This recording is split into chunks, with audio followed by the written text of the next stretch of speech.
We are about to witness one of the greatest events in human history. The world as we know it is crumbling before our very eyes, and the majority of the world population is not aware of it. Power structures that have been in place for thousands of years are taken down as we speak. Soon we'll be shown evidence of an elite plan, so evil, so all-encompassing, that people will be shocked to the core. This documentary was made to help you deal with what's coming. Is it a good thing? Oh yes, it's the best thing that could possibly happen to us. But in order to understand and process the quantum leap that we as humanity are about to take, you must understand the reality, the timeline if you wish, that we as a species were placed in. And believe me, you don't have a clue just yet. The evil I mentioned has been working behind the scenes so intelligently, so brilliantly, that hardly anyone ever noticed a thing. What I'm going to do is first of all give you a short overview of things that made me go, things that made me decide to start digging for the truth. We'll take it from there, shall we? Are you ready? Join me on a journey down the rabbit hole. Let's start with the recent forest fires, for instance in California. Did you know that these fires forgot to burn trees? That they were capable of cutting through houses? That they burned trees from the inside out? That they were able to lift cars, tilt them and smash them down? Are you sure these are ordinary forest fires? And how about this one? We live in a world where mercury is considered highly toxic, but not when we inject it into children in absurd quantities.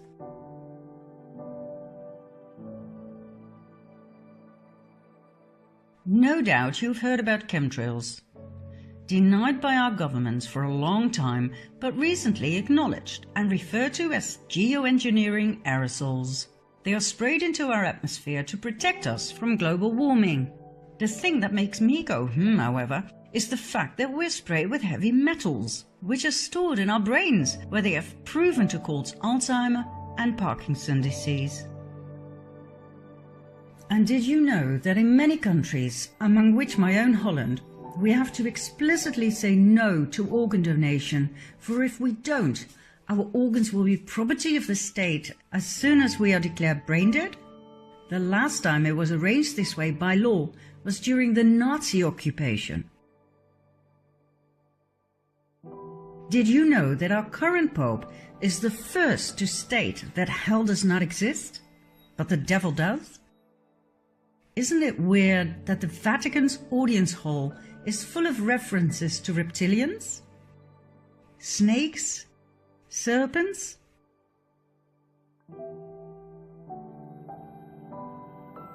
Did you know the Vatican's telescope is called Lucifer? And since when does the Pope make the sign of the devil? 9/11. Whereas one bird can cause terrible damage to a plane, on 9/11 two planes managed to cut through steel. A third plane mysteriously disappeared in a building, and number 4 plunged into the earth without leaving any debris or bodies. The planes were piloted by terrorists who only had a few flying lessons in a small Cessna.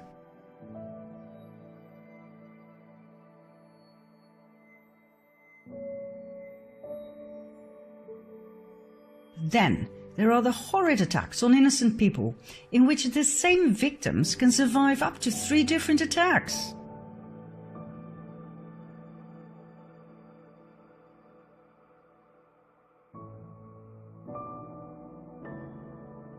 This lucky young man survived being shot in the head. All he needed was a band-aid. And thank God not all victims are people of flesh and blood.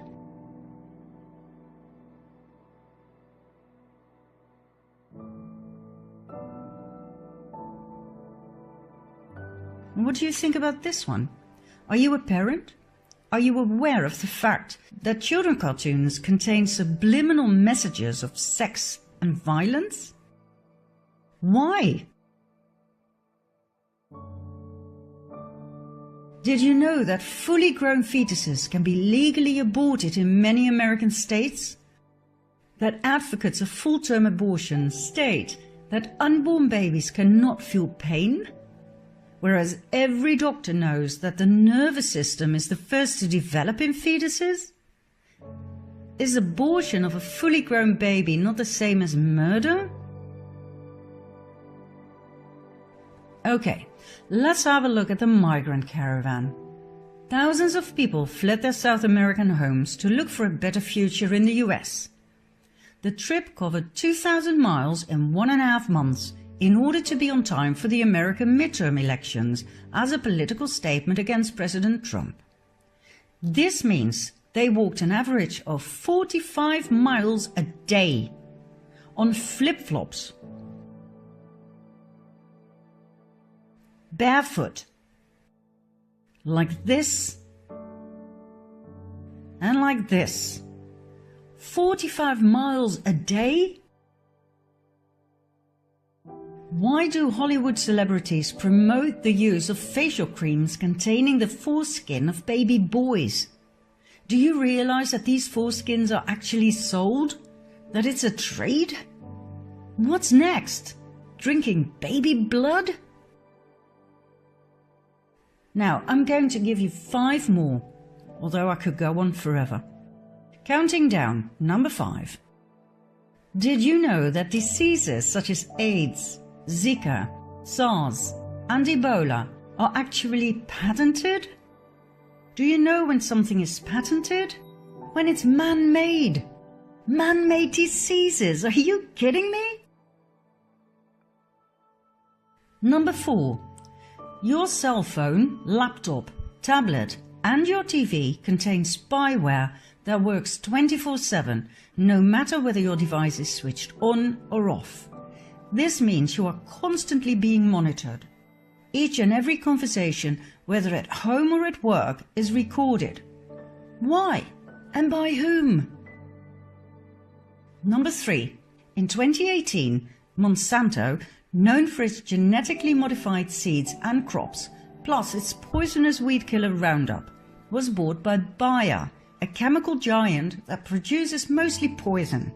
In other words, our food supply is now largely controlled by the producers of carcinogenic poison.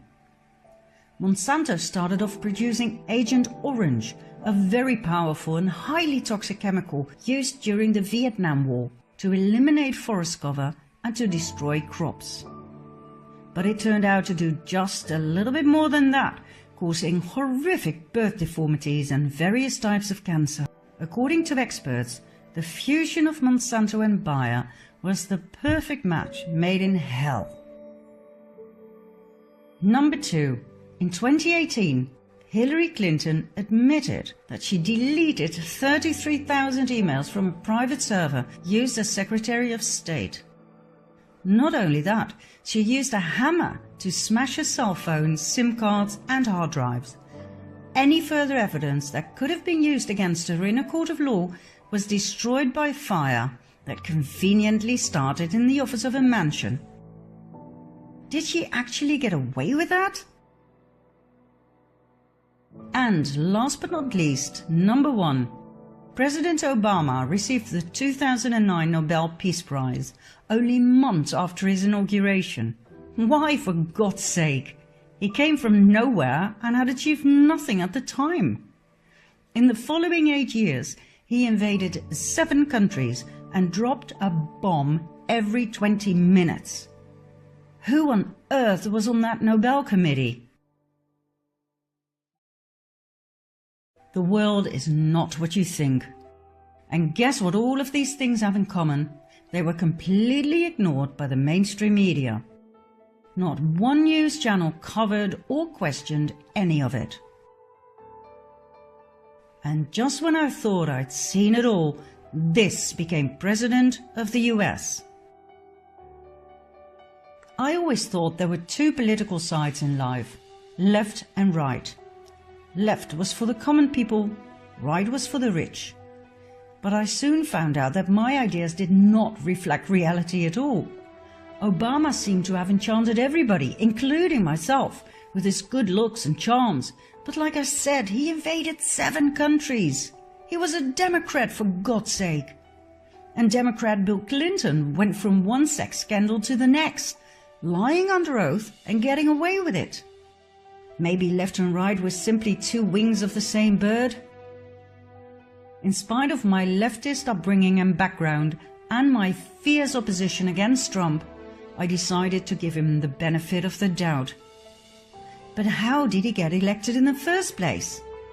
Just before the elections, WikiLeaks arose. Founded by Julian Assange in 2006, WikiLeaks is a giant online library of the world's most censored documents, obtained by whistleblowers at the highest level. Much information deals with war, spying and corruption.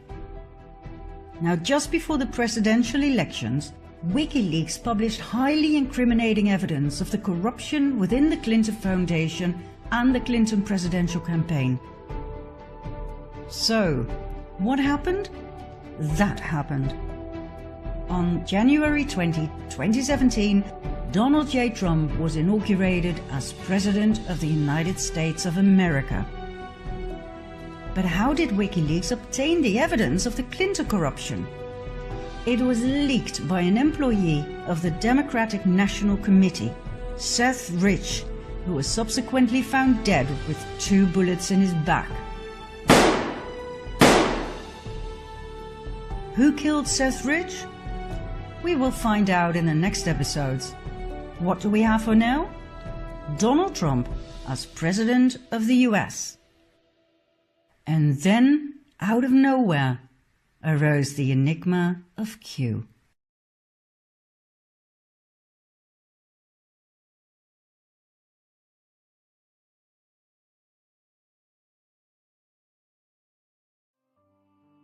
On October 28, 2017, a mysterious post was placed on 4chan, an anonymous internet bulletin board.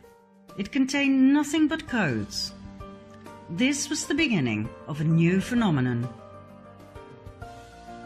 The Q posts, soon to be transferred to 8chan due to hacking, became more and more intriguing and popular among the so-called QAnons, anonymous people who are wary of the lies of the mainstream media and who've gone searching for the truth using other news outlets on the internet.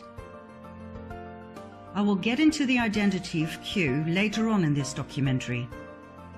Q communicates with the people by means of the Q posts, drops or crumbs that we, the Anons, pick up and decipher.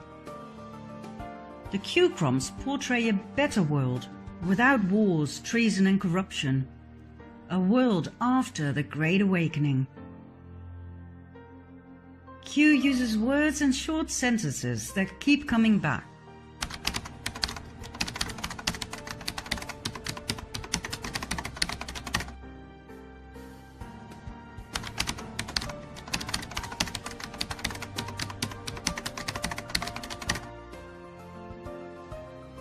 Sometimes the Q drops are short and to the point.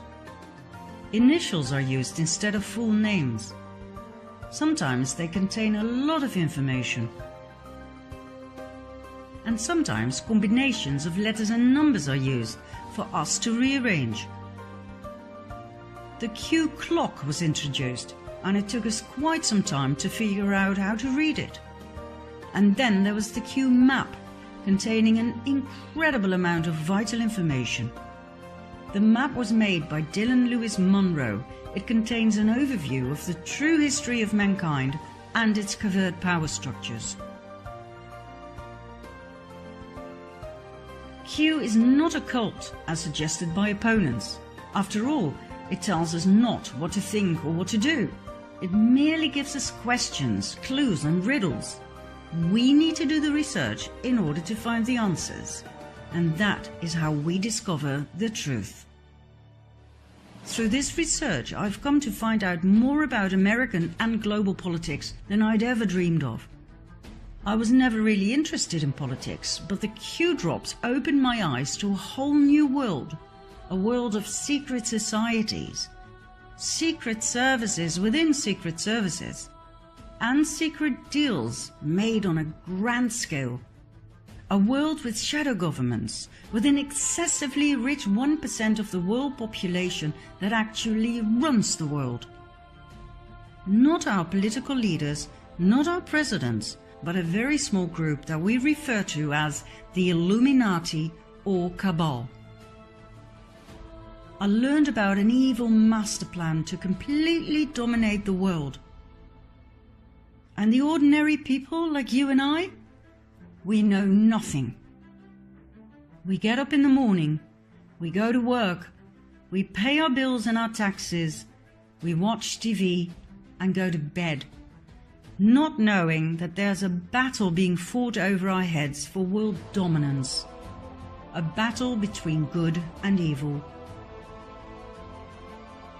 This is what Q is pointing out to us, but we the Anons have to do the research, and we do. Like nerds, like an army of digital autists, we connect the dots. There is a war going on for world dominance, for the absolute submission of the masses. How is this achieved? By the constant waging of war, by the introduction of the Federal Reserve Bank and central banks, by trafficking drugs, oil, and people. The only two American presidents who tried to break down the power of the elite, beginning with the banks by printing their own interest-free, debt-free money, thus bypassing the Federal Reserve System, were Abraham Lincoln and John F. Kennedy. What else did they have in common? They got murdered.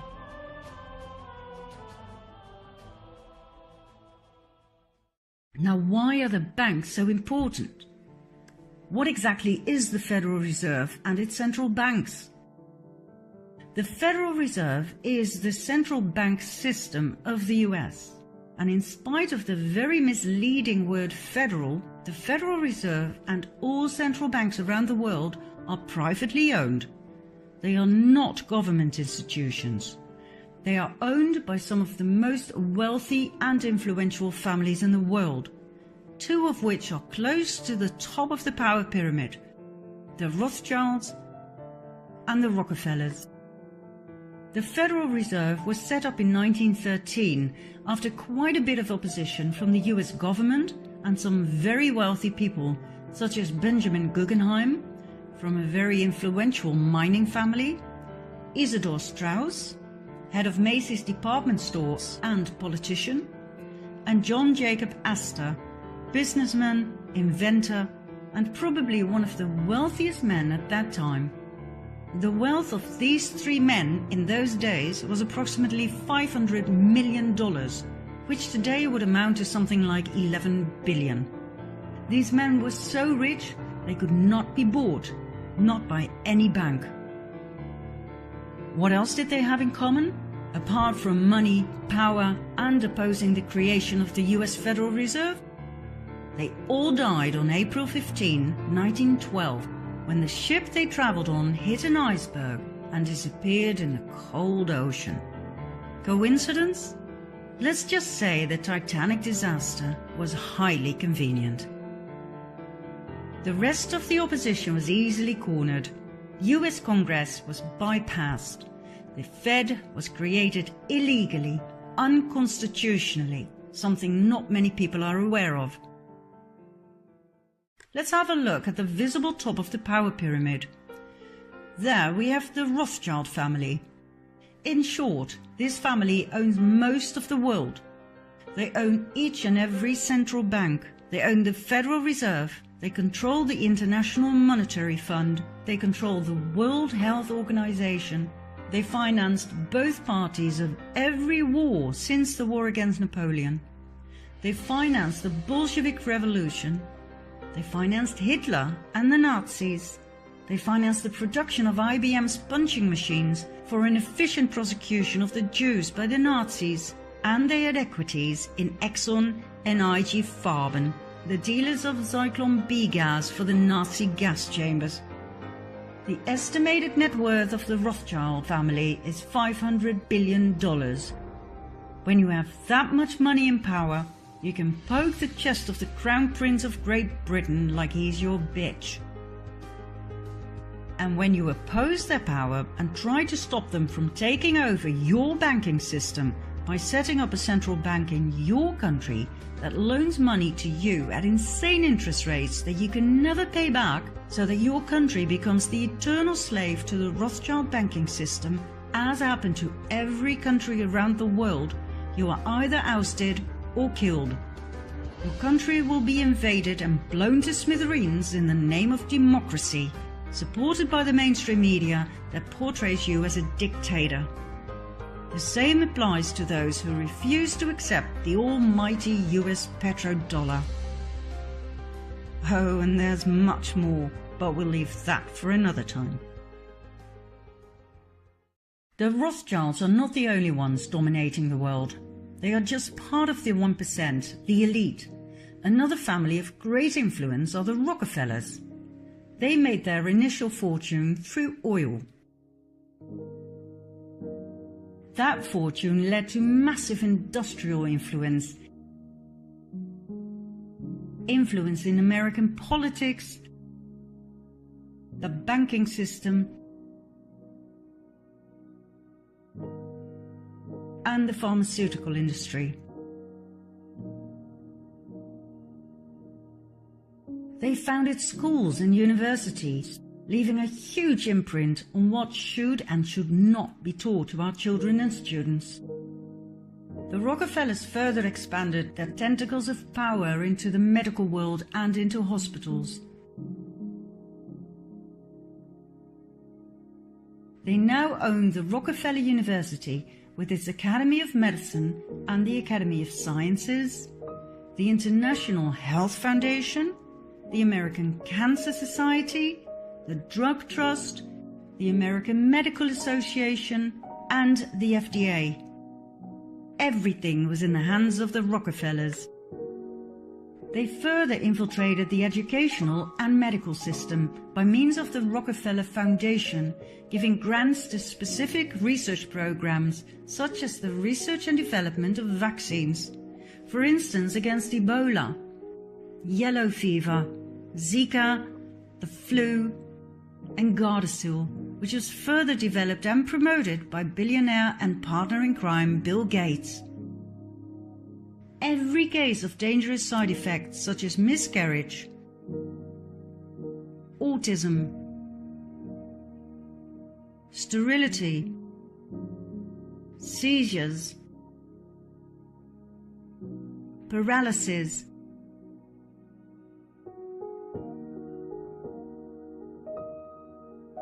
and death was brought before the FDA and cleared. And all of the above was promoted by doctors and the media, where the Rockefellers had placed their representatives at the highest levels. Even presidents assured us it was safe. All use of alternative healing was demonized and prohibited, while the treatment with drugs and the drug dependency were pushed down the political agenda. The Rockefellers were also responsible for adding the toxic chemical waste product fluoride to our water and toothpaste.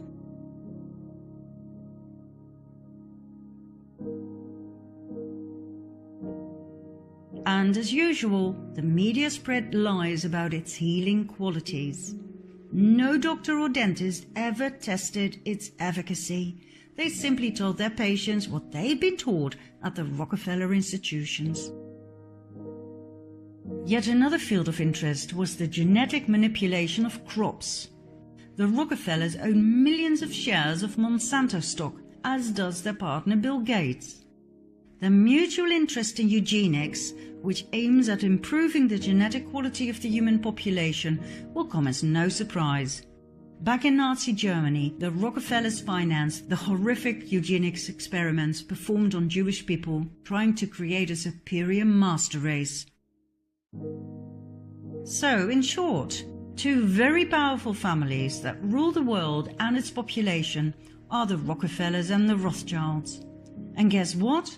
They are not even the most powerful. There are other families that exceed the Rockefellers and the Rothschilds, both in money and in power. But I will not go any deeper into that at this stage.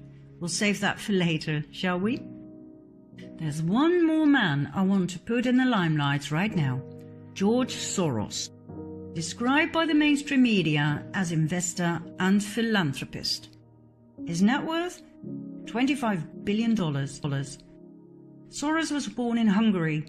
After World War II, he moved to England and then on to the US, where he made a fortune with his hedge funds and his merciless ways to manipulate the financial market, using crises to further increase his own wealth and expand his power. He prides himself in taking no responsibility for his actions and the destruction he caused to literally millions of people. I quote, "I am here to make money. I cannot and do not look at the social consequences of what I do." Soros strikes me for his choice of funding. For example, NAMBLA, the North American Man-Boy Love Association. Their goal and their slogan, "Sex before 8, before it's too late." This is their mascot. Why does this great benefactor support a pedophile club such as NAMBLA? Then there's Antifa, the anti-fascist movement. When we look at their actions, we see nothing but violence. They show great resemblance with fascism, which is rather strange for an anti-fascist movement. Even one of their flags is weird in that sense. Why would anyone finance such a thing? The same goes for Black Lives Matter. Why sponsor a movement that pretends to be left-wing but shows nothing but riots and violence in practice? Do you want to know what we're dealing with here? Then follow me to part 3.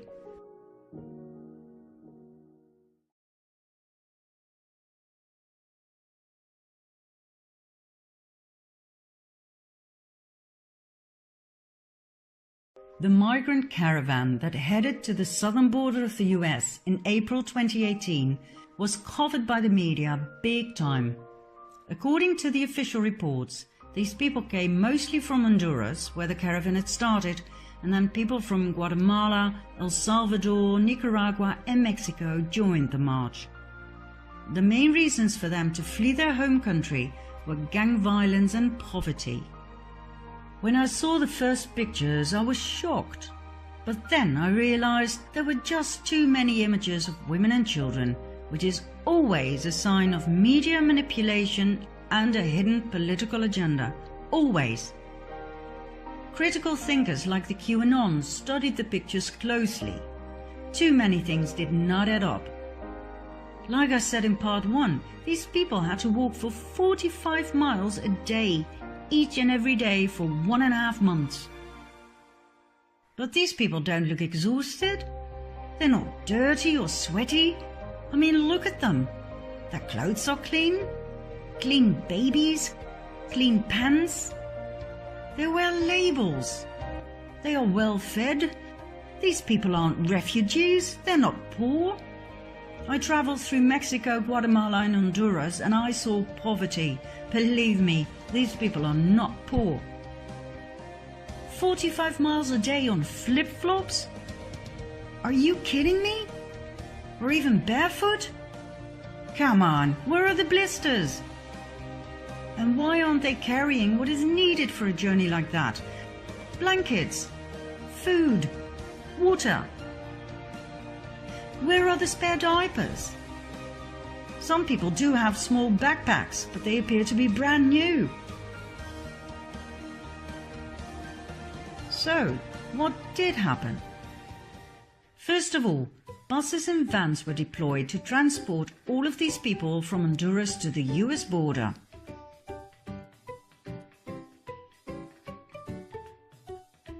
Flip-flops? No problem. You only have to get out of the van occasionally for a group photo. Next, in order to get as many people as possible, you'd pay them. Thanks to some alert Anons, this was filmed on site. Then, in order to be efficient for the media, you give the main players a coloured wristband. Brilliant! Different colours have different meanings, all known to the reporters and the cameramen.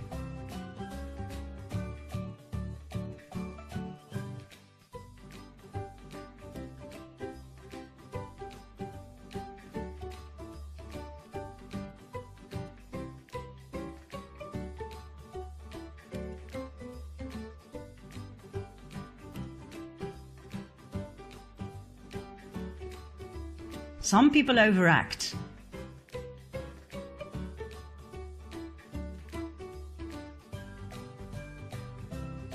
Others are really convincing and make it to the World News Report. Meet Maria Meza and her 5 children, all the way from Honduras. She made it to every news item on TV, telling about her terror, the fear for her children, their eyes all wet and swollen due to the tear gas that the American Border Patrol so viciously threw at them. Well, Maria, there are a few flaws in your story. I've looked at every single picture of you and your beautiful girls.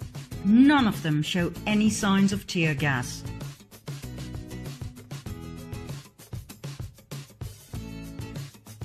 This picture clearly shows that you are the only ones in action. The cameraman shoots away, completely unhindered by the gas, and there is no panic. Let's have a closer look at this picture. Cameramen are standing in a line of smoke, yet have no problem with that. Oh wait, look! Somebody is throwing a gas canister. Is that a fellow refugee? Maria told the press that her son went back the next day to get the canister and show it to the reporters. Shame on you, America! I do hope Maria was paid handsomely, I really do, but her story sucks. The family was photographed on another day, getting out of a van for yet another day's work in front of the camera. And the tear gas canister? You can buy them at any theatre prop retailer, or you can use the police training variety. They produce white smoke, but no harm is done. I guess Trump's statement was correct. No tear gas was used on the children. The entire mainstream media coverage of this event was biased and flawed. My advice to the producers, next time, pay more attention to the details, for the Anons are onto you. Refugees who walk for thousands of miles do not walk like this. Or like this. They don't wear flip-flops. They don't have brand new pink buggies. They do not polish their nails. They don't wear iron shirts. Neither do they have perfect haircuts and makeup.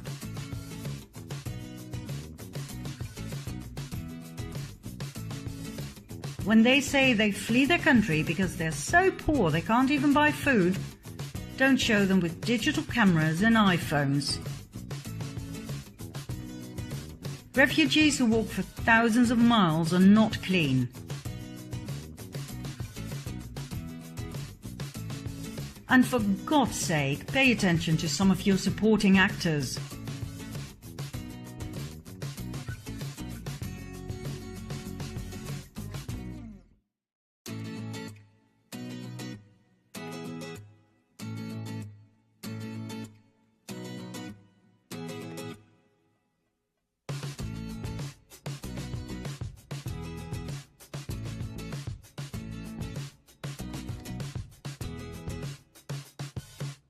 And when you Photoshop someone into a picture, make sure you don't forget his leg. Oh, and make up your mind, will you? Do you want the shirt on or off? And what's with the Disney obsession?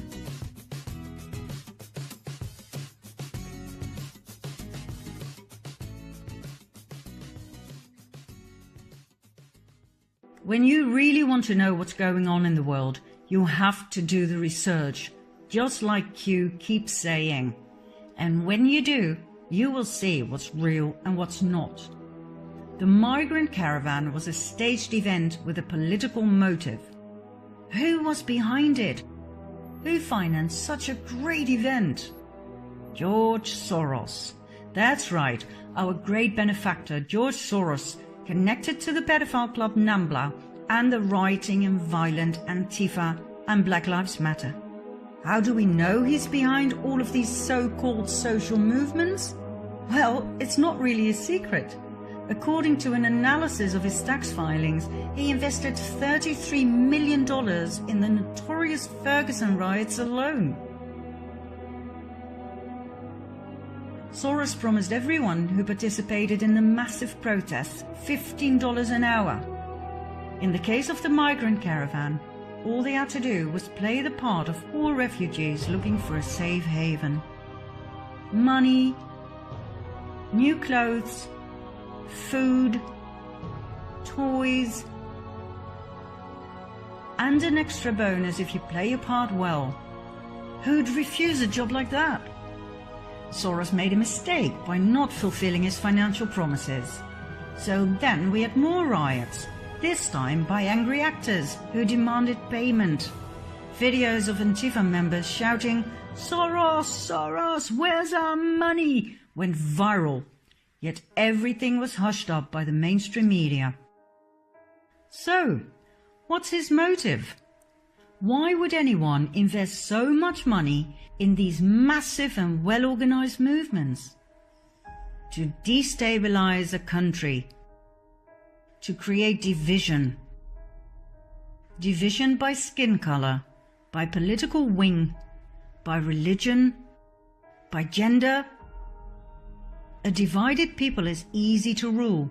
A united people is not. Let's go back to the Q phenomenon. As we have seen in part 2, Q strongly emphasizes the importance to unite. United we stand, divided we fall. Q portrays a better world without wars, treason and corruption. And whether you like it or not, the task to get there has been put in the hands of Donald J. Trump. Now normally when I say this to people, I get the most vicious looks. Thanks to the mainstream media, the majority of the Dutch people believe Trump to be a narcissistic dictator. But hey, let's talk some facts here, shall we? Trump went to North Korea. He'll start a nuclear war, the media shouted. But he came back with peace. 6 million new jobs have been created under Trump.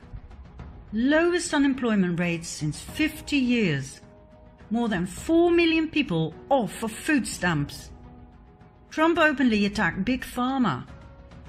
He created the biggest tax cuts ever for all social classes. He is the only American president ever to work for free.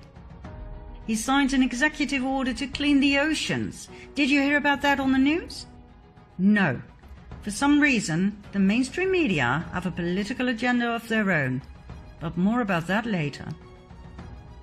From my point of view, one of the most important priorities of Trump is to protect the children.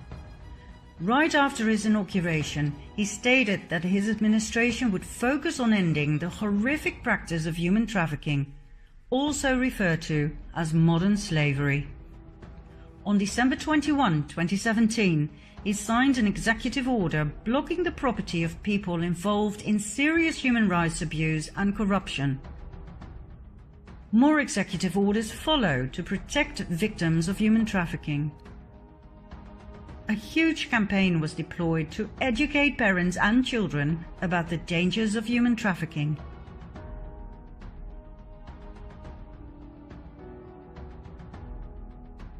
Throughout 2018 and 19, many arrests took place. Thousands of child molesters were arrested. Thousands of victims were rescued. Trump keeps emphasizing that most victims are smuggled into the country through the southern border. He shows numbers, statistics.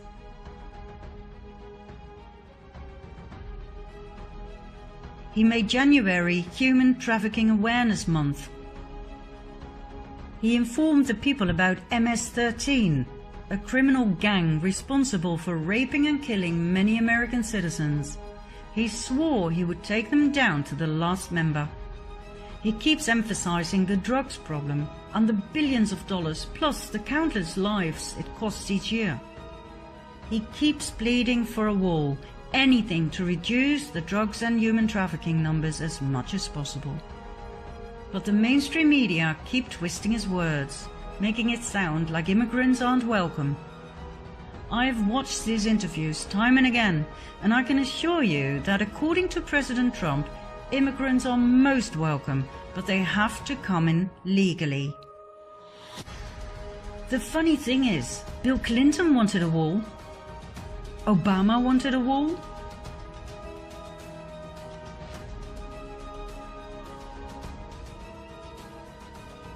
Hillary wanted a wall. They all voted for a wall when they were still in the Senate.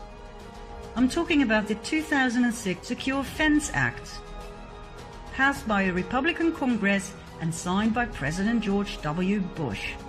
It wasn't a problem back then, but now all of a sudden, Trump is an immigrant hater? The more I study the subject, the more I understand why Trump is bashing fake news. But more about that soon. Back to Trump's war against human traffickers. For years, whistleblowers at the highest levels have been stepping forward with testimonies about child trafficking for the elite.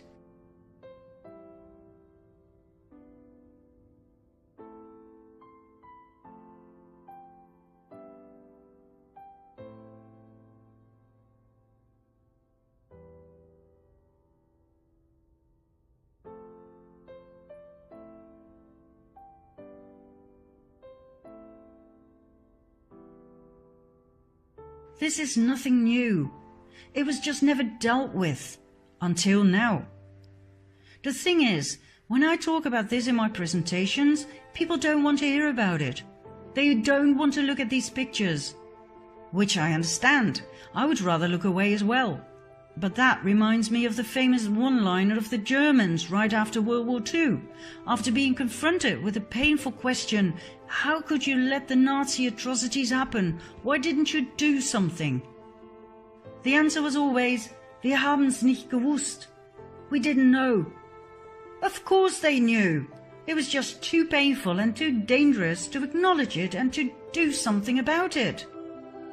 Well, I will not look away any longer. These kids are not helped by our denial, they are helped by our action. So for God's sake, keep watching. We are the only hope they have left.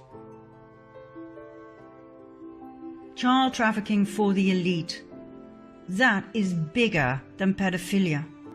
We are talking about a huge criminal organization kidnapping children and selling them to high-ranking officials from mayors, judges, and senators to presidents and even royalty.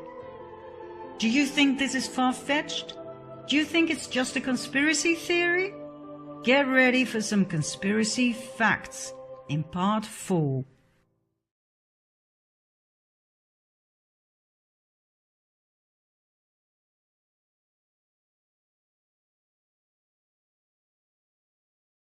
In 2010, right after the devastating earthquake, 33 children were smuggled out of Haiti.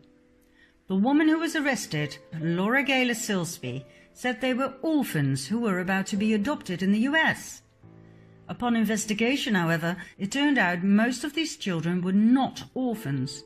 They were later reunited with their parents. Furthermore, there were no adoption papers to be found. These kids had simply been abducted, stolen from their parents. Who exactly is this Laura Gaylor Silsby?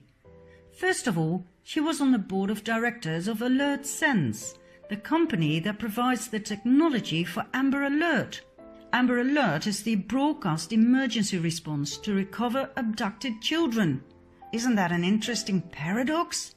A convicted child trafficker? Yes, she was found guilty and convicted. Connected to Amber Alert, set up to rescue children? Secondly, this lady is the founder of the Baptist organization New Life Children's Refuge, an orphan rescue mission for Haiti. Sounds to me like she had a way to smuggle children out of the country real easy. Nice cover. Last but not least, she's a close friend of the Clintons, who immediately paid for a lawyer, Jorge Puello, who himself is a convicted pedophile. He was arrested and convicted for leading an international human trafficking ring involving women and children. All of this came out into the open thanks to WikiLeaks that published the secret emails between the Clintons and Laura Gaylor Silsby. Let's continue with Heidi some more before moving on, shall we? Heidi was put in the limelight once again with the Oxfam scandal. Oxfam, known for its shops throughout the world for empowering women and for fighting poverty, was banned from Haiti following the 2010 earthquake. There were orgies with prostitutes, some of which were underage, in other words, with children. Leaked emails further confirm that $3 million were diverted from Haitian relief funds via the Clinton Foundation to pay for Chelsea's extravagant 2010 wedding. When Trump called Haiti a shithole, the whole world went mad. But he was right. What he referred to was what the so-called non-profit organizations had turned the island into after the earthquake. The Red Cross collected $500 million for Haiti, and all it did was build 6 houses. The Clinton Foundation ruthlessly misappropriated the earthquake donations from international donors and got away with it. Klaus Eberwein, a former government official of Haiti, due to testify about the Clinton corruption, was found dead with a bullet in his head only days before the trial on July 12, 2017. Monica Peterson, the young social anthropologist who went to Haiti to investigate human trafficking on the island and who tweeted some critical thoughts about the Clinton Foundation, was found dead by hanging shortly after, in November 2016. Her death was ruled suicide. And when surgeon Dr. Dean Lorek openly vented his disgust about the corruption by the Clinton Foundation that he himself witnessed while trying to save lives on the island, he too ended up dead. In December 2017, he was found on the bathroom floor of his apartment in New York with a knife in his chest. His death too was ruled suicide. But hey, let's not dwell on the many suicides surrounding the Clintons. Let's go back to one of Q's often repeated sentences. Symbolism will be their downfall. In 2007, the FBI released a bulletin with symbols used by pedophiles to identify their sexual preferences and to communicate where to find both each other and their prey. The blue triangles identify boy lovers, the pink hearts are for girl lovers, and the butterfly is for child lovers in general. These pedophile logos will indeed be their downfall.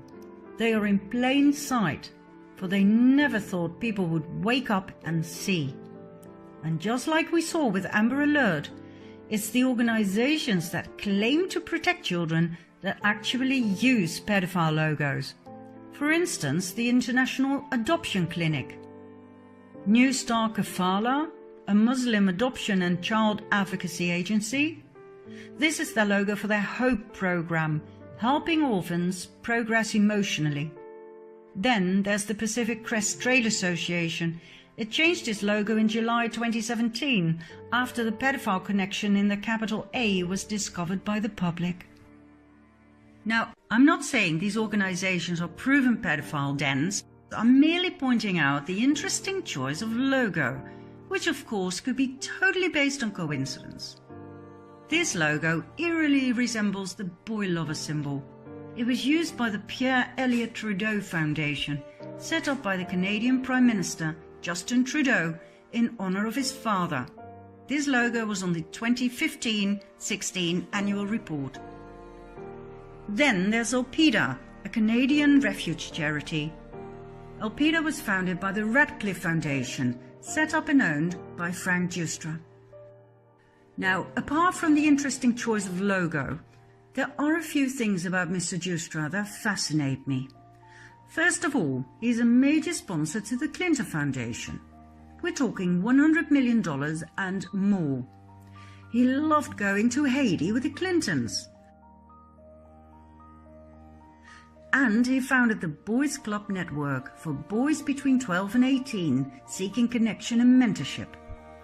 His co-founder is Jim Crescenzo, a teacher from Vancouver who received an Excellence Award from none other than Justin Trudeau. Now once again, I'm sure this is just coincidence. But what is it that Q keeps saying about coincidence?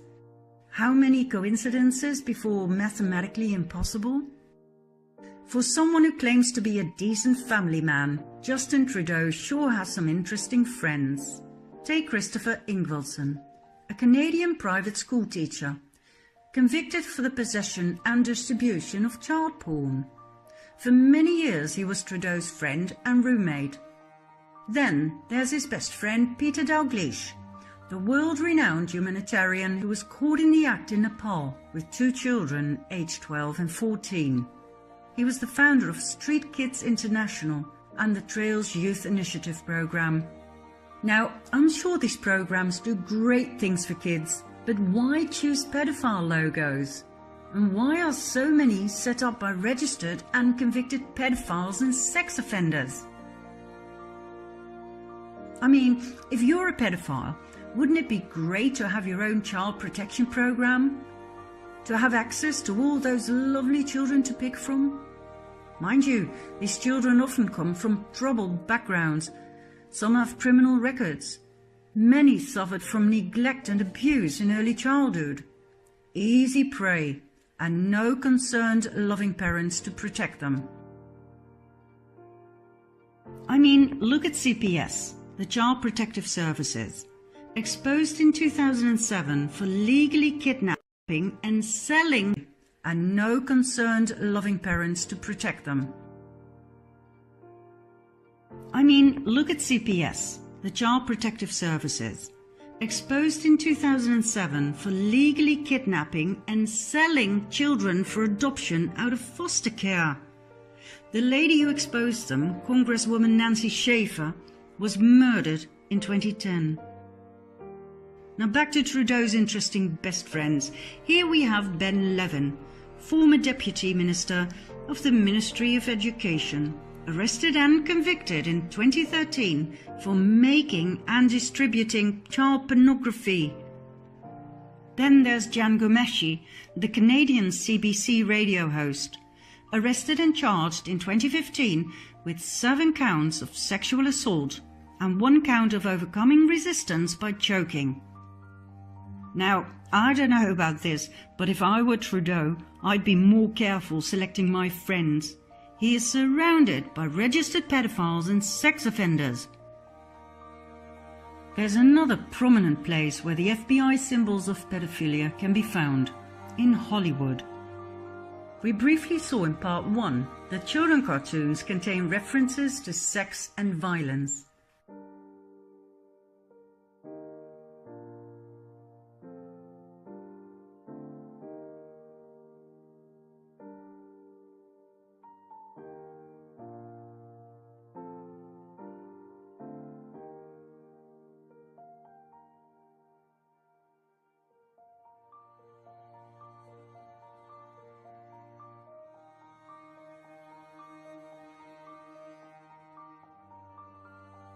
Doesn't that make you wonder who Walt Disney really was? Why are children exposed to Illuminati symbols, such as pyramids and the all-seeing eye, time and again?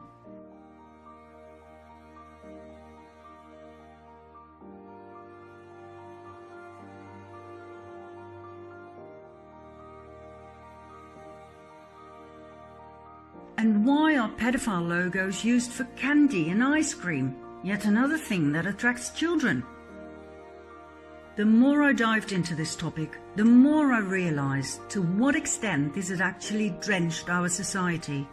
Top directors such as James Gunn, who openly and proudly tweet about being a pedophile. I guess this is normal in Hollywood?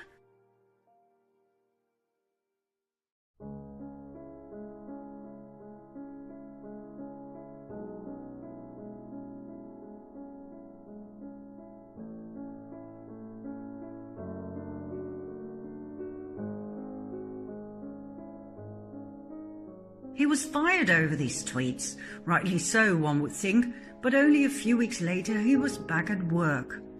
Out through the front door, back in through the back door. Nickelodeon's producer Dan Snyder lost his job because he couldn't keep his hands off of young girls.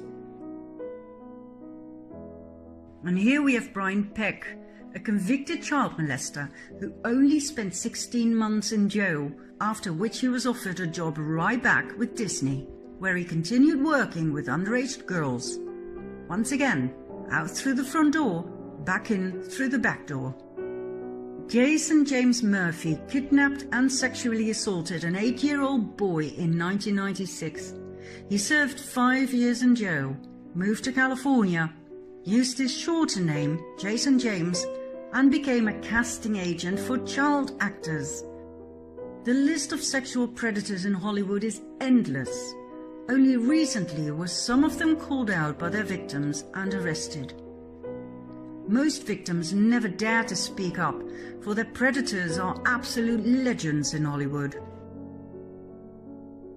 Actor Corey Feldman was one of the first to speak up about child abuse in Hollywood. He and his best friend Corey Haim became actors at a very young age. They were incredibly successful and famous, but the price was high. They were sexually abused by various adults they worked with. It was common knowledge that the two Coreys were passed around at Hollywood parties. It resulted in great trauma that was buried for many years. The two Coreys sought relief in alcohol and drugs, which eventually led to Corey Haim's death at the age of 38. It wasn't until recently that Corey Feldman called out his abusers. Elijah Wood, who became world famous for his part as Frodo in The Lord of the Rings, supported Corey Feldman's statements about Hollywood as a pedophile den. Elijah was protected by his mother, who wouldn't let him visit any of the parties where a lot of the abuse took place. World-renowned actors such as Robert Downey Jr. and Brad Pitt also stepped forward to support all of these statements.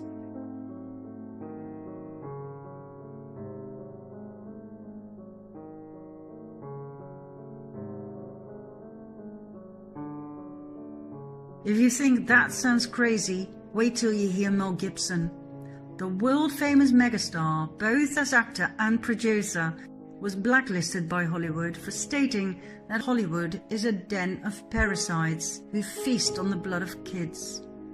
He took it a whole lot further. Read for yourself.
Could this be true? Eating babies? Drinking their blood? Will this have a happy ending? Oh yes. Let's move on to part 5.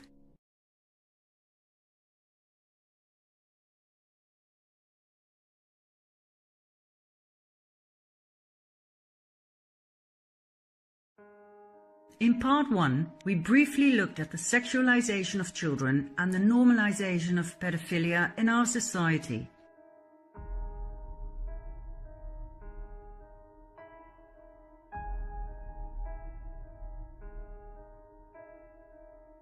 Innocence is sexier than you think? And what about this clothing store called Sweet and Sexy Kids? What the hell is sexy about kids? At an academic presentation at Cambridge University in June 2018, it was actually stated that the majority of men are probably pedophiles and that pedophilic interest is normal and healthy. Pedophilia not a crime but a disorder. And during 2 TEDx talks, pedophilia was presented not as a disorder but as a sexual orientation. Posters were spread. And Cosmopolitan magazine published an article by the hand of a young woman who became her father's lover.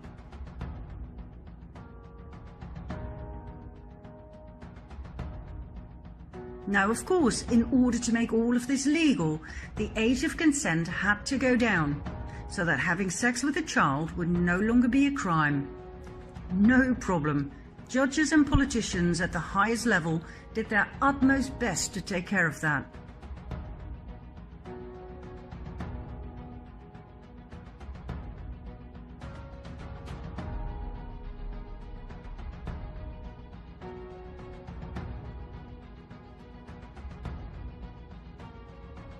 Not many people know that Patricia Hewitt was General Secretary of the NCCL, later known as Liberty, which was affiliated to PI, the Pedophile Information Exchange. Then there's former British Prime Minister Theresa May, who thinks pedophiles should be allowed to adopt children too. When you study the patterns of this topic, it seems there is a larger plan behind it all. Why is it so important to legalize pedophilia? Why is having sex with children so important? Any psychologist can tell you how harmful it is for children to have sex at a young age, and that consent is a very dangerous concept, as pedophiles often tell their children they are simply demonstrating just how much they love them. Sex is then confused with love. The child cannot comprehend the subsequent feelings of pain, shame, anger and fear. The secrecy put upon them is hard to deal with. All of this results in great trauma. Why then would a society push pedophilia down our throats? Bit by bit, step by step, normalizing it so that we grow to the idea instead of reject it. Why create a society of traumatized people? Why are pedophile logos used in children cartoons, Disney movies, candy and ice cream, child protection centers, adoption agencies, in business and in politics? Meet Sheila Jackson Lee, member of the House of Representatives, proudly wearing her young boy lover ring. What is going on here? Let's follow a lead. Check this out. This still image appears in a video clip of a band called Sex Stains, and this is where it gets interesting. They played at Comet Ping Pong, a restaurant in Washington, D.C. Best known for its pizzas, ping pong tables in the basement, high-profile clients such as Hillary Clinton and the Obamas, and a conspiracy theory called Pizzagate, more about which in a bit. Meet the owner of Comet Ping Pong, James Achilles Alefantis. When Alefantis started his restaurant in 2006, he didn't have much, according to himself. Yet in 2012, only 6 years later, he was named as one of the 50 most powerful people in Washington, D.C. That fascinates me. You don't become that powerful by running a pizza place. So, who exactly is James Alefantis? He portrays Comet Ping Pong as a family-friendly restaurant, yet his tweets and those posted on his Twitter account are controversial, to say the least.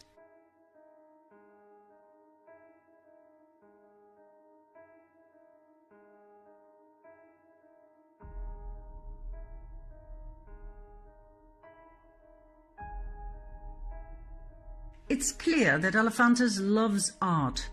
Comet Ping Pong often displays the work of artists with a very specific taste. This is the work of Arrington de Dioniso.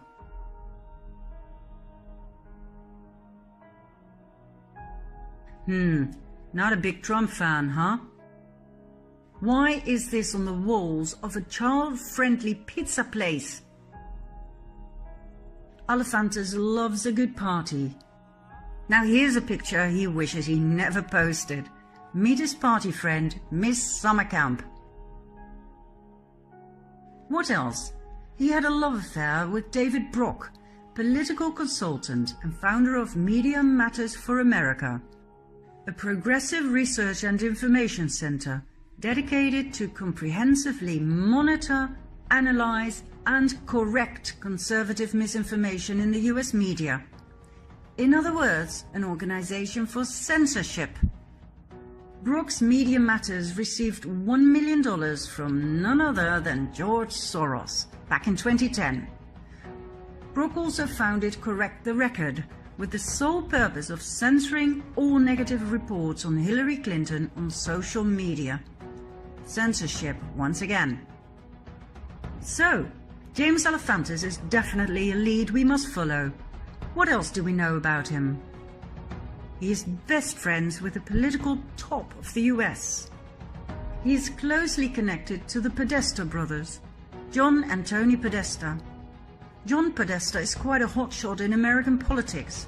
He was White House Chief of Staff to President Clinton, Counselor to President Obama, and Chairman of the 2016 Hillary Clinton presidential campaign. Tony Podesta is a political lobbyist and art supporter. He and his ex-wife Heather collect the work of, for instance, the Dutch artist Margie Geerlings.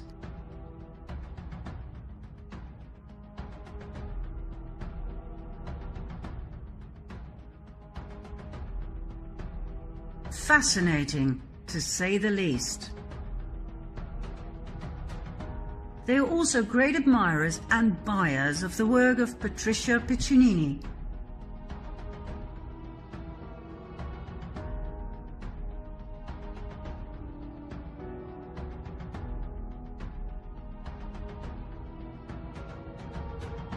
And what about the work of Biljana Đurđević that actually adorns the Podesta's living room?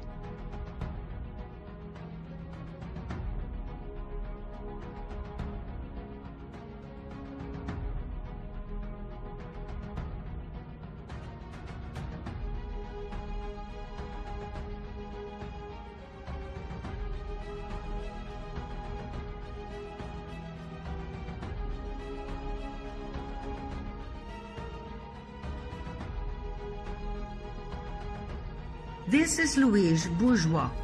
Her work is prominently present in Tony Podesta's mansion. This piece is called Arch of Hysteria. It greatly resembles the work of Jeffrey Dahmer, a serial killer who liked to dismember his victims and leave them in a somewhat awkward position.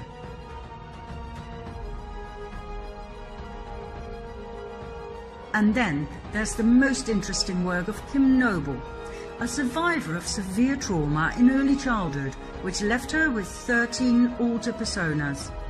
Her artwork shows the horrific things she experienced as a young child, like torture and rape.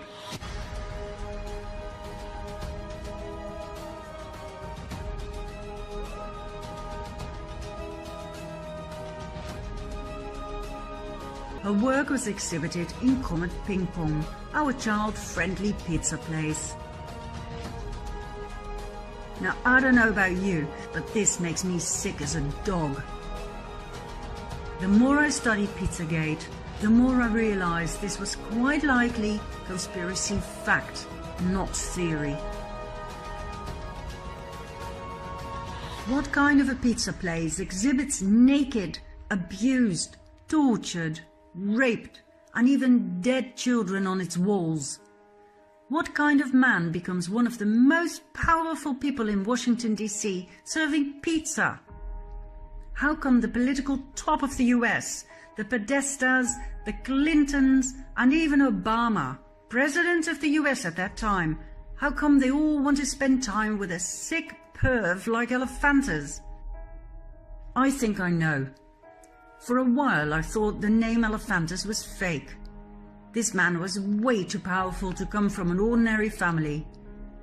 Could Elephantis be a French bastardization of J'aime les enfants, I love children? But then some Anons pointed out he could well be a Rothschild. After some digging, I came across an interesting twist in the Rothschild family tree, starting with Evelyn Achille the Rothschild. His middle name kinda gives it away, doesn't it? He was born in Buffalo, New York in 1886 and died in World War I in 1917. 2 years before he died, his illegitimate son, Louis George, was born. But as he wasn't married, his son inherited the name of his mother, Elephantis. The boy grew up and married Helen Rapaz and had 2 sons, one of which is Achilles Louis Elephantis, the father of our very own James Achilles Elephantis. His mother's name is Susan Reed Shoemaker. So, his middle name, Achilles, takes him all the way back to his great-grandfather and even further back to his great-great-grandmother, the Italian Marie Perugia. Her father's name was Achille Perugia. In short, James Achilles Elephantis is a real, genuine, full-on Rothschild. That explains his power and his friends. It explains his close proximity to the Clintons, just like his uncle and aunt, Evelyn and Lynn de Rothschild. So, are we to believe that our political leaders simply enjoy pizza and sick art? Is that it? What is it with pizza anyway? Why is it so sexualized?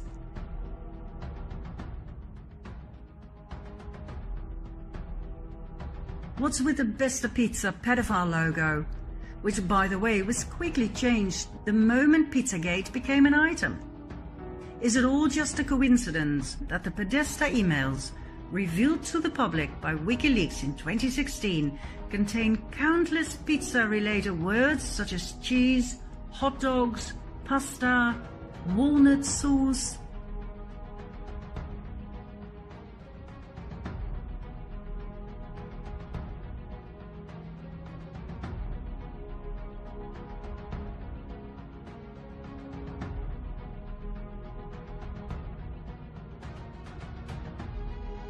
When you actually know what those words mean, which is common knowledge in the sex industry, these emails suddenly become shocking.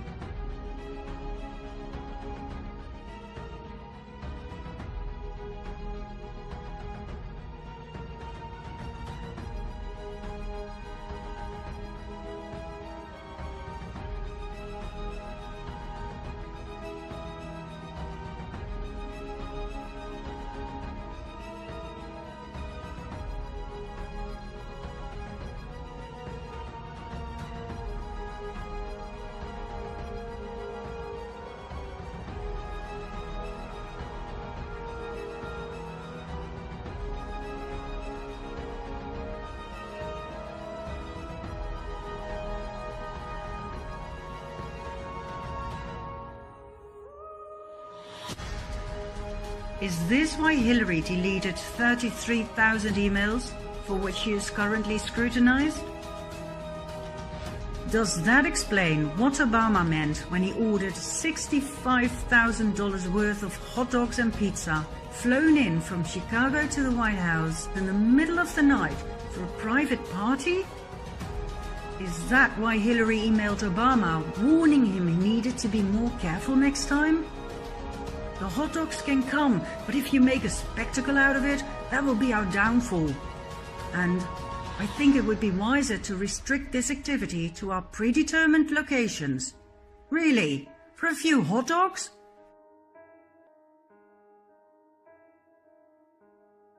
Isn't it weird that these security camera pictures of children lying on ping pong tables in the basement of Comet Ping Pong are shown on the walls upstairs? Who the hell was watching them? And why does their website have a super secured backdoor to a secret division where you can order pizza pictures for absurd prices? This screenshot was made public by a hacker. It's in low resolution, so I will read out loud what it says at the bottom. This month we have 5 fresh pizzas for your enjoyment. We also have 4 surviving pizzas from last month's session. All are on sale at an extremely low price, as they are in poor health and not expected to survive. So a requirement is that you finish eating your pizza after your session.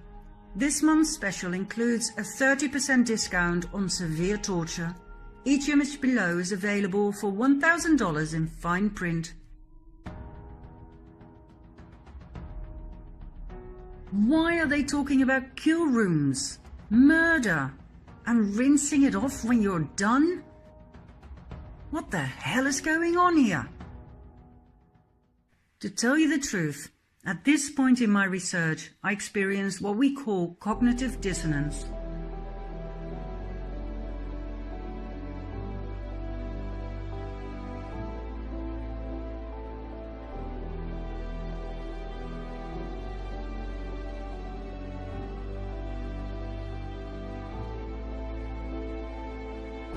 What I'd found out was so contrary to my belief system that I wanted to dismiss my discoveries. It just could not be true that the people we trust, the ones we vote for, were so evil. I simply could not handle the facts. How could people so charming and intelligent be part of a child trafficking pedophile ring where children were tortured, raped and killed for pleasure? Or, as I would later find out, for something even more horrific? I felt like I'd ended up in a nightmare. All I wanted to do was dismiss it all. Couldn't it just be all coincidence that the Clintons and the Obamas and Trudeau, beautiful, charming Trudeau, had surrounded themselves with the wrong friends?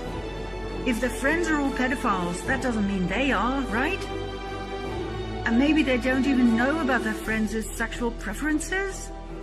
I mean, I know Bill Clinton's healer, the Brazilian John of God, was recently arrested for keeping sex slaves whom he made pregnant time and again. I know he admitted to selling the babies for thousands of dollars and killing the slave mothers after 10 years of giving birth.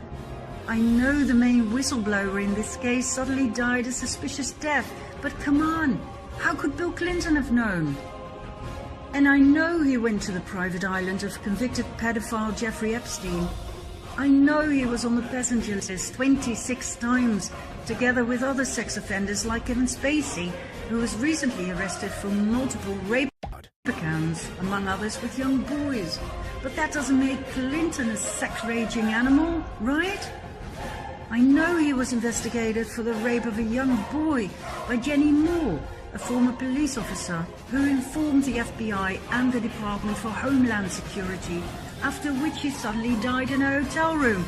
But that doesn't make Bill Clinton a murderer, does it? I decided to do more research. I needed more supporting evidence. I went back to the artwork.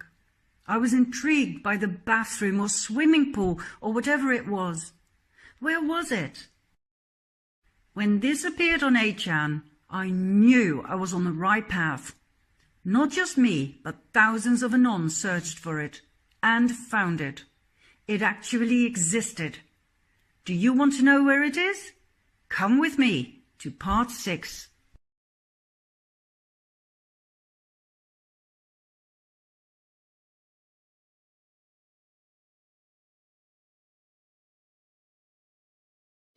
The swimming pool in the artwork bought by the Podestas actually exists.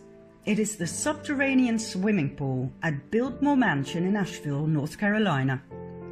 This was the home of multimillionaire Gloria Vanderbilt, who recently passed away at the age of 95. Here we have Gloria and her 2 sons, Anderson and Carter Cooper. Carter committed suicide when he was 23. Anderson is a well-known news reporter for CNN. Why does Gloria's swimming pool appear on paintings of tortured children? Is it a coincidence that the little boy so strongly reminds me of Anderson Cooper, Gloria's son? Could there be a connection between her swimming pool and the entertainment with young children for the elite, as mentioned in the infamous Podesta emails? Anderson Cooper, son of Gloria Vanderbilt, world-renowned and award-winning reporter for CNN. He was caught overdoing it from time to time, making things look much worse than they actually were. But hey, maybe he's just a bit of a drama queen. At least it led to some funny responses on social media.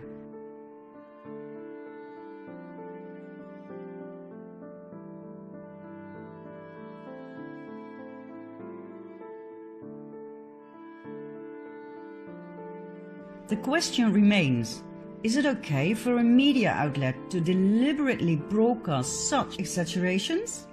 Is that honest broadcasting? Is it okay to influence the public with headlines such as these? Is it okay for the Dutch news network NOS to show a twisted version of an interview by BBC's John Sweeney asking Putin about the killings in the Ukraine, where the NOS edited the original interview so that Putin seems to walk away, ignoring Sweeney? Yet the original interview, which can also be found on the internet, shows Putin taking his time answering the question. Is it okay for several American news outlets to accuse Trump of raping a 13-year-old girl together with Jeffrey Epstein, a convicted pedophile? Is it okay that there's a deafening silence from the mainstream media now that the flight records show that it wasn't Trump but Bill Clinton who joined Epstein at his parties with underage girls on Orgy Island? Is it okay that Trump's words about MS-13 gang members being animals were totally twisted, obviously on purpose, so that he seems to refer to immigrants being animals?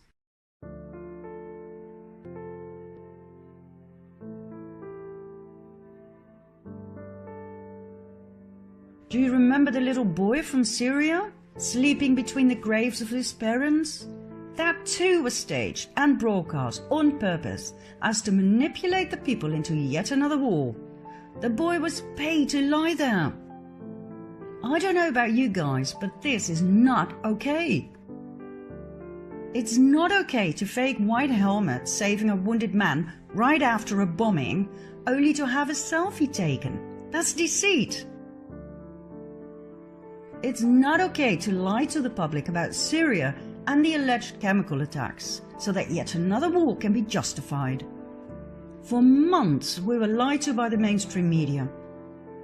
Remember this poor little girl? You probably will, for she was used 3 times for 3 different rescue missions in 3 different months in 2016. I find that shocking. It is not okay to fake attacks on women and children to trigger an emotional response that justifies the invasion of yet another foreign country. I find it horrifying to see the well-designed deceit of Western people who watch and trust the news.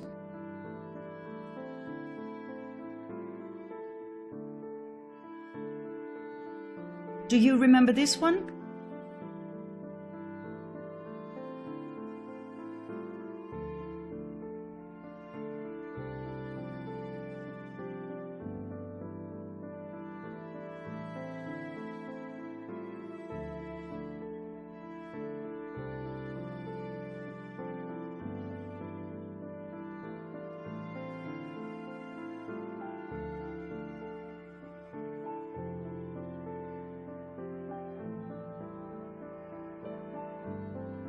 I could go on for hours with examples of fake news, but I think this is enough. For now at least. I'll give you 2 more to digest. In 2015, during a presidential rally, Trump imitated reporter Serge Kovaleski, whom he had caught lying. It concerned an article from 2001, in which Kovaleski wrote about people cheering the fall of the Twin Towers. When Trump quoted the article in 2015, Kovaleski backed out, saying he didn't remember writing the article. Well, the article could easily be found on the internet, and Trump called out Kovaleski for his lie. But the mainstream media seized the opportunity and used these headlines: "Trump mocks the disabled."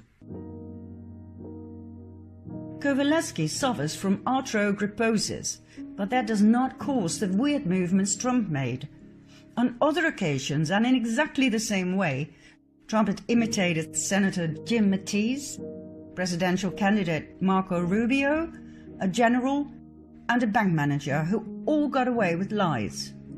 However, as Mattis, Rubio, the general, and the bank manager were not handicapped, they were of no use to the mainstream media. Kowalewski's handicap, however, went around the world, convincing everybody that Trump looked down on the disabled. And I must confess, I too fell for it.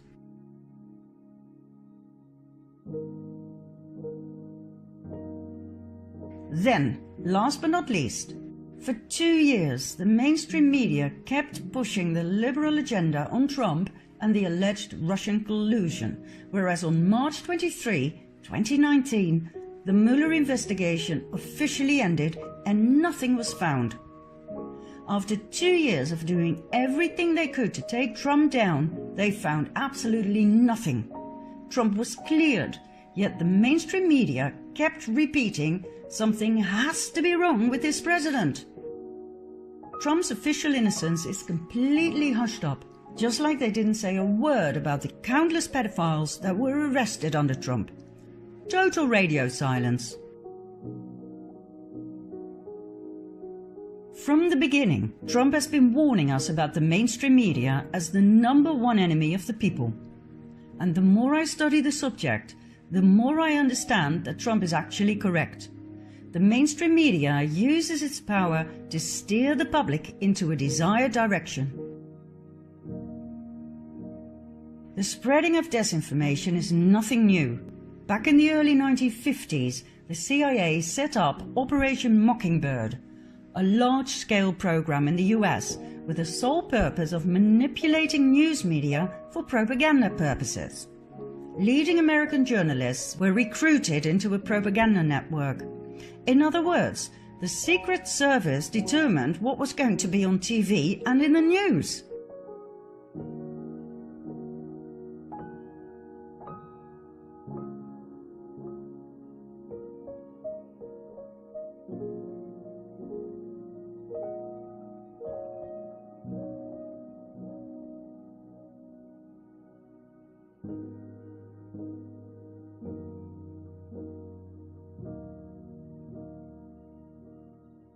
Has anything changed? No, apparently not. German whistleblower Udo Ulfkotte, high-profile journalist for the Frankfurter Allgemeine, stated in front of the camera that he felt deeply ashamed to have consistently lied to the public for over 25 years.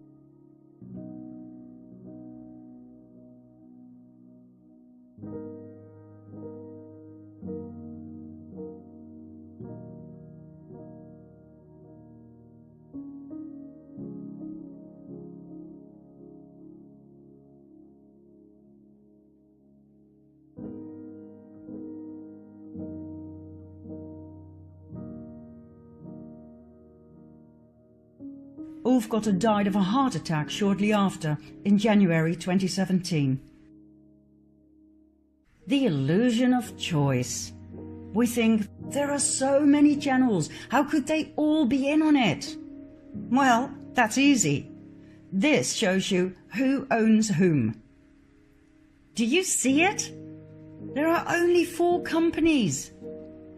CBS seems to be independent, but is owned by the same billionaire as Viacom. When you give people the illusion of choice, they believe they are free. And if you want to find out why the mainstream media push the liberal agenda down our throats, all you have to do is follow the money. Who paid major contributions to Hillary Clinton to support her work and the liberal agenda? That's right. CNN, NBC, News Corporation, Turner Broadcasting, Thomson Reuters, Newsmax Media, Time Warner, Viacom, Comcast, HBO, AOL, Hollywood Foreign Press Association, Public Radio International, Public Broadcasting Service, Huffington Post Media Group, Carlos Slim, the largest shareholder of the New York Times, James Murdoch of 21st Century Fox, Judy Woodruff, co-anchor and managing editor of PBS NewsHour, Howard Stringer, former president of CBS, George Stephanopoulos, ABC News chief anchor and chief political correspondent, Mort Zuckerman, owner of New York Daily News and US News and World Report, and The Washington Post, owned by Jeff Bezos of Amazon, well known for its censorship of quite a few books on controversial topics. Censorship is one of the greatest dangers to a democracy and to freedom of speech. 3 more major sponsors of Hillary Clinton are Google, Twitter, and Facebook. Google and its YouTube are highly active in the field of censorship, just like Twitter and Facebook.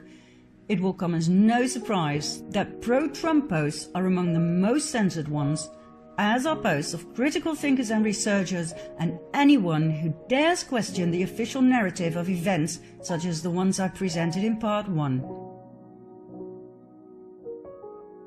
Pro-Hillary posts are never censored.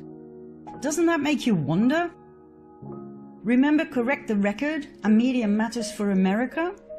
Those are the kind of censorship companies that work behind the scenes of Facebook, Twitter, Google and YouTube to delete anything that opposes the liberal agenda.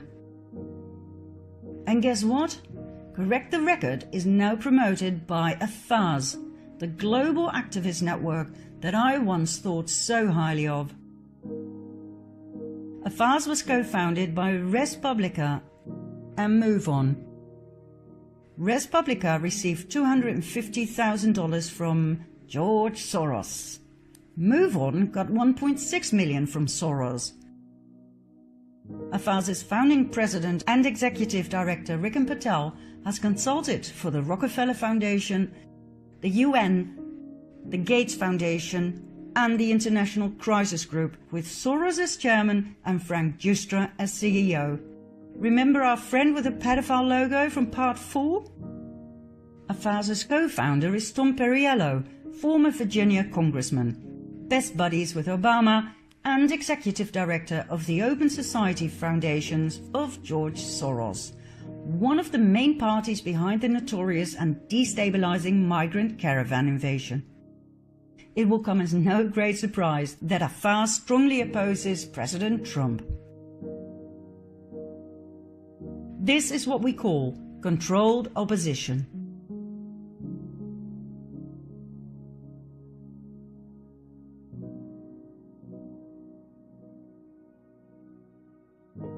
Like I said, censorship is dangerous. The so-called fact-checkers are dangerous. Snopes is one of them. Set up by a couple from San Fernando Valley, David and Barbara Mickelson. The couple fell out.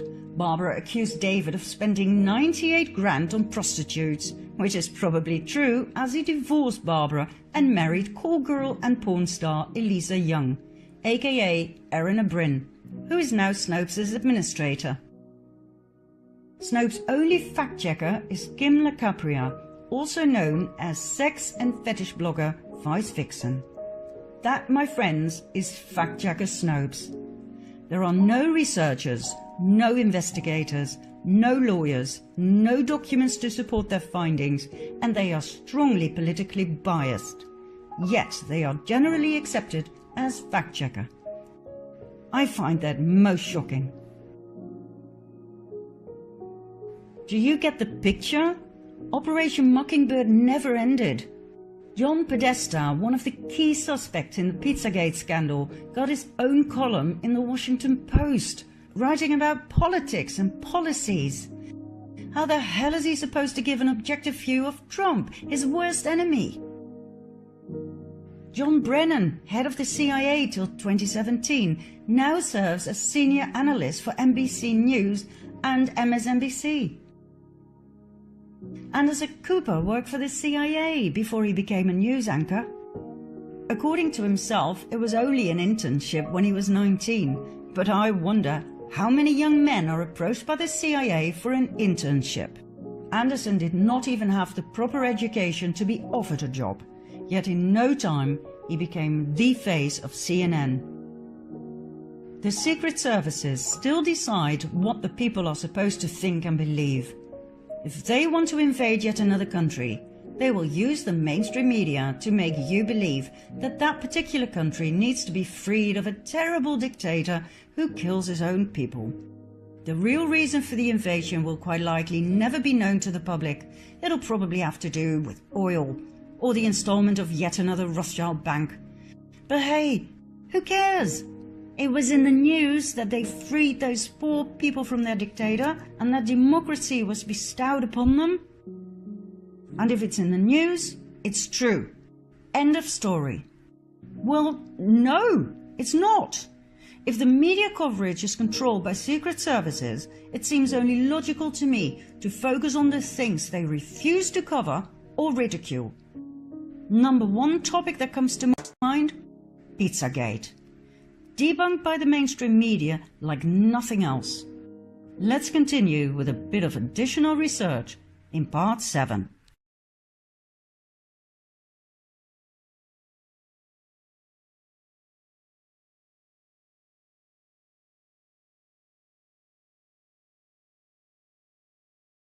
This is Marina Abramovic, a Serbian performance artist who likes to display the limits of the body and the possibilities of the mind. She pioneered a new notion of identity by focusing on confronting pain, blood and physical limits of the body. Let's have a look at her work.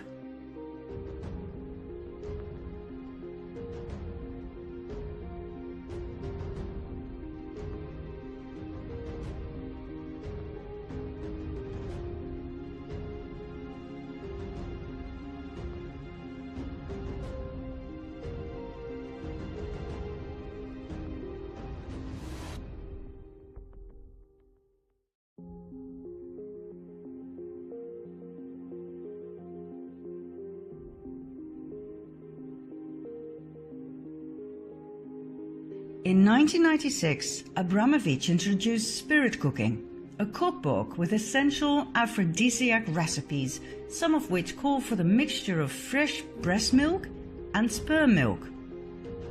When WikiLeaks posted this, it definitely had my attention. Spirit Cooking later took on the form of dinner party entertainment for her donors and friends. The link to cannibalism is obvious.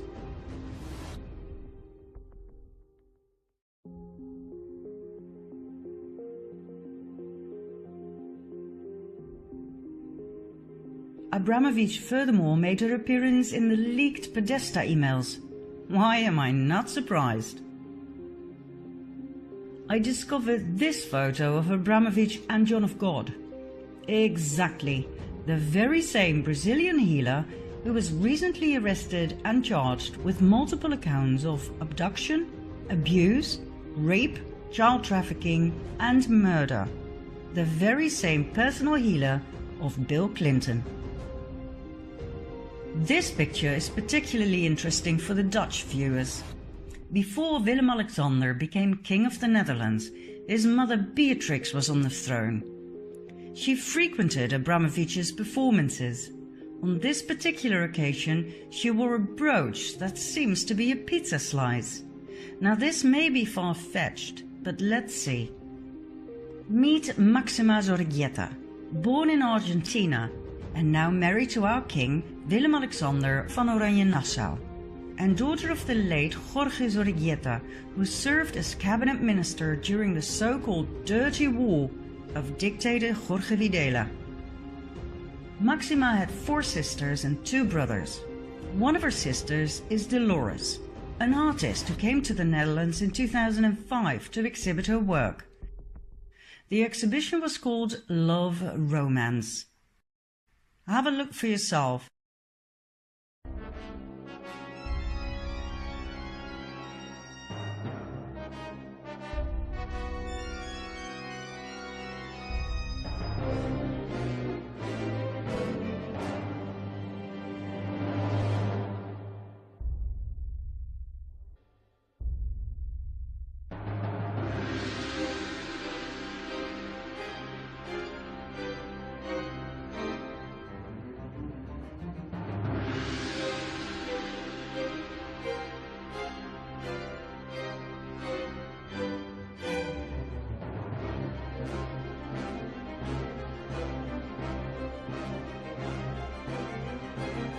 Is it just me, or is this insane? To me, this looks like an outcry for help from a severely traumatized woman.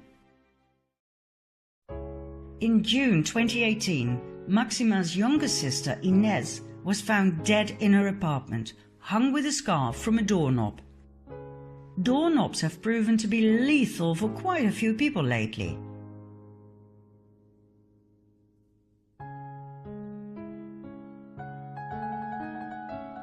In other words, not suicide, but murder. Was Inez Sorgueta about to spill the beans on the Cabal? Is that why she was silenced? Could this be true? Let's have a look at some other doorknob victims. Number 1. Lorraine Scott, fashion designer and former girlfriend of Nathan Rothschild, one of the world's most wealthy families. According to a longtime lover, Mick Jagger, Lorraine was not suicidal. Number 2. Chris Cornell, lead singer of the rock band Soundgarden and Audioslave. According to his family, he suffered from depression due to being sexually abused as a child. He and his wife founded the Chris and Vicky Cornell Foundation to support children suffering the consequences of abuse and neglect.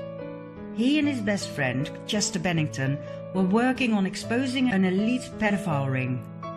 Cornell was also the main financial backer for the documentary The Silent Children about child sex trafficking. After he died, the project was cancelled. According to his family, Cornell was not suicidal at the time of his death.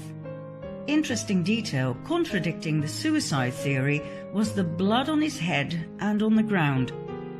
Was Cornell killed by a stroke on the head and strangulation by means of his exercise belt? Number 3. Chester Bennington, best friend of Chris Cornell and lead singer of Linkin Park. He died 2 months after Cornell. Bennington also suffered from depression due to being sexually abused as a child by a friend of the family. According to some sources, that friend was John Podesta, key player in Pizzagate. And when you look at the striking resemblance, Podesta could well be Chester's biological father. When Chester was 9 years old, his father abandoned the family after finding out the boy was not his son.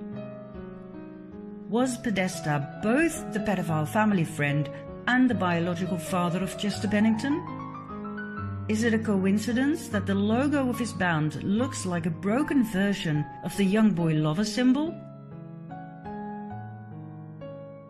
Number 4. Tim Bergling, aka Avicii, world-famous Swedish DJ, musician and record producer. According to the first news about his apparent suicide, Bergling was said to have hung himself from a doorknob. Later on, the narrative was changed into self-inflicted cuts with a broken wine bottle that led to heavy and lethal bleeding. It took almost 2 weeks for this official narrative to be published. Bergling's 2015 video clip For a Better Day clearly and shockingly shows child sex trafficking.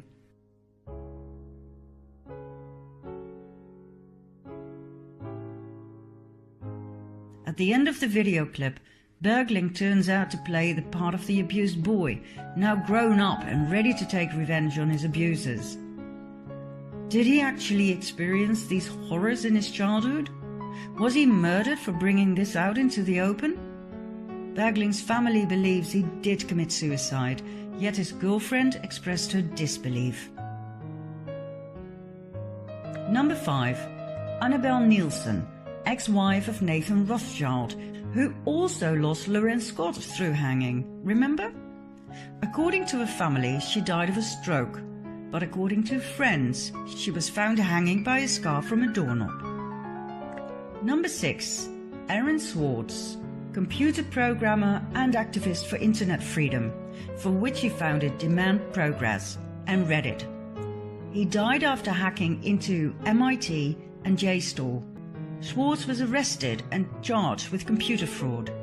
However, 1 week after his alleged suicide, it became apparent that Swartz had leaked the hacked documents to WikiLeaks. One can only speculate as to the contents. Number 7. Kate Spade, American fashion designer. Spade led delegations to Haiti for the No Ceilings initiative of the Clinton Foundation, aimed at the global support of women and girls. Haiti is one of the main places on earth for child trafficking, and we've already seen the involvement of the Clintons in part 4. What did Kate Spade know that led to her death? Why did her husband Andy appear in public 2 days after her death wearing a rat mask? Was Kate about to rat to betray the Clintons? Was Andy Spade forced to wear the mask as a warning to others who just might rat? Number 8. Anthony Bourdain, celebrity chef, TV presenter and author. Bourdain openly criticized Hillary Clinton on multiple occasions. He spoke out strongly against globalization and deeply hoped Henry Kissinger would be called out for the war crimes he committed. Bourdain had been to Pedophile Island, Haiti, to shoot an episode for his TV program No Reservations. A month before his death, he posted a tweet about the wrath of Hillary Clinton he had experienced.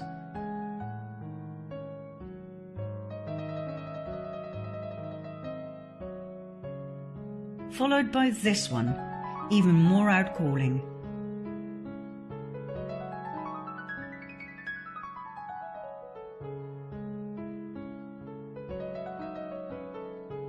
And then Bourdain died a sudden and unexpected death.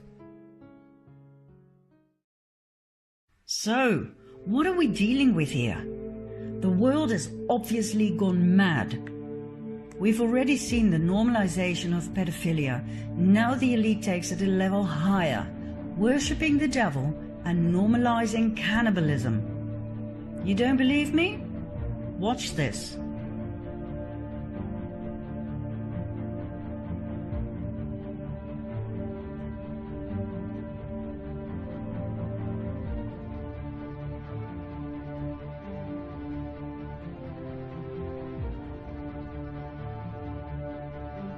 Is this really the sign of the devil?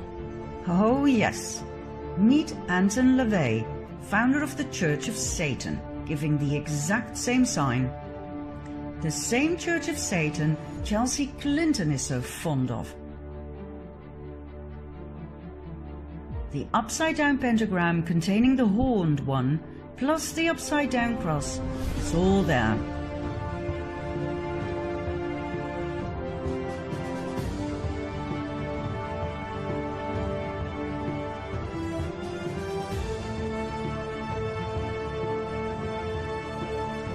So, we have Satan,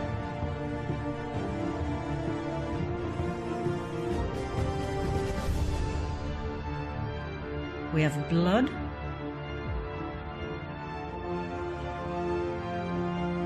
we have body parts,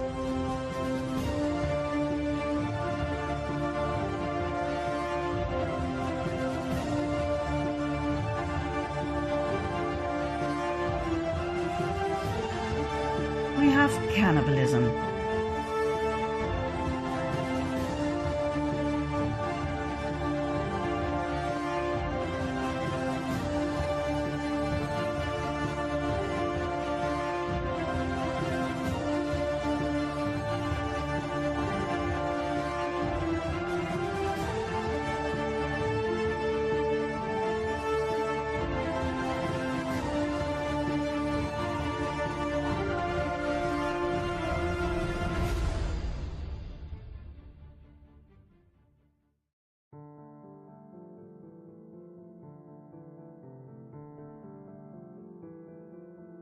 Statues of Moloch, an expression of the devil, are now watching over several American cities.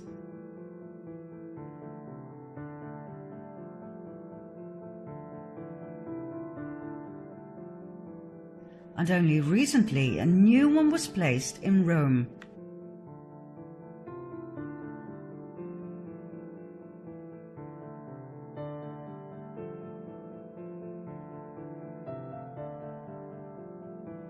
Let's go back to the Dutch royal family and see how far this insanity goes. you've already met King Willem-Alexander and his beautiful Argentinian wife Maxima. They both have very interesting fathers. Maxima's father, Jorge Zorrigueta, was Minister of Agriculture in the regime of General Jorge Videla, a military dictator who ruled Argentina from 1976 till 1981 and who was responsible for the kidnapping, torture and murder of an estimated 30,000 people. As part of the Videla government, Zorrigueta must have known about the atrocities, but he claimed not to have been aware of the so-called Dirty War. In 2006, Zorrigueta was discredited once again during a lawsuit against the top of the Banca Repubblica for money laundering the profits of drugs and weapons trade. Zorrigueta was on the board of directors between 86 and 96, the time of major deals between the bank and drug cartels, but once again he came out clean due to bribery and corruption. His daughter Maxima didn't meet Willem-Alexander until 1999 in Spain. At least that is the official narrative, which is weird as the Dutch royal family had known the Zorriguetas for generations. Why did they lie about that? Prince Bernhard, Willem-Alexander's grandfather, frequented Argentina and the Zorriguetas even before World War II. Both families had a holiday mansion in Bariloche, a ski area with mostly German visitors and inhabitants. As a matter of fact, Bariloche was a Nazi den where many SSers and Nazi scientists went during Operation Paperclip.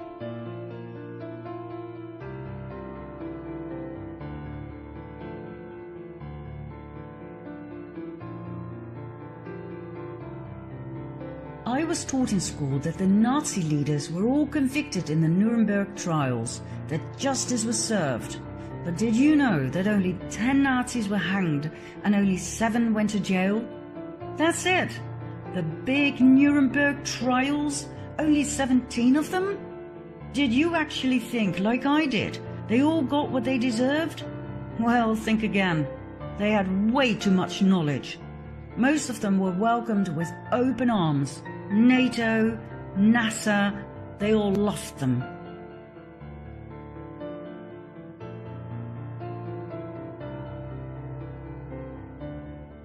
Many SSers, scientists and engineers did not go to the US but to South America instead, especially after their retirement.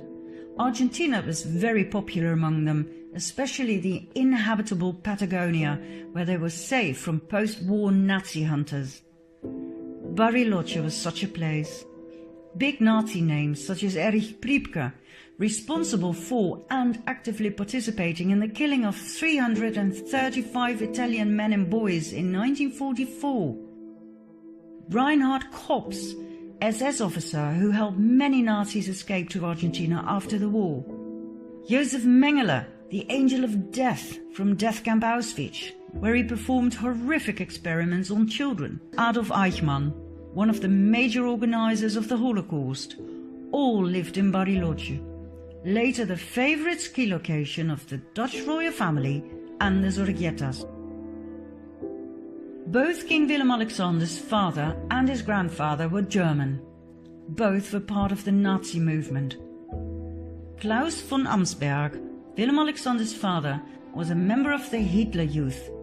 His parents were active participants in Hitler's NSDAP. When journalist Wim Klinkenberg wrote an article about Prince Klaus's Nazi past in Panorama magazine of December 1965, Dutch Prime Minister Kals personally interfered. He was stiffed about the contents of the article, in which clear evidence was presented that completely contradicted the official story about our prince's past. Kals ordered all 420,000 magazines that had only just been printed to be destroyed. Incriminating evidence, documents, letters, etc. against the Dutch royal family were stolen from journalist Klinkenberg's home. The people of the Netherlands were not to find out about the dark side of the royal family. King Willem-Alexander's grandfather, Bernhard von Lippe-Biesterfeld, was member of Hitler's NSDAP, the SA and the SS.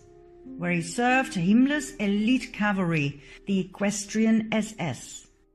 During the Nuremberg trials, the Equestrian SS was the only division that was not prosecuted, so that Bernhard von Lippe-Biesterfeld, by that time married to the Dutch Queen Juliana van Oranje-Nassau, would remain safe from prosecution and from scrutiny. Do you realize how much power the Dutch royal family must have had to accomplish this? I wonder how many Dutch people know about this.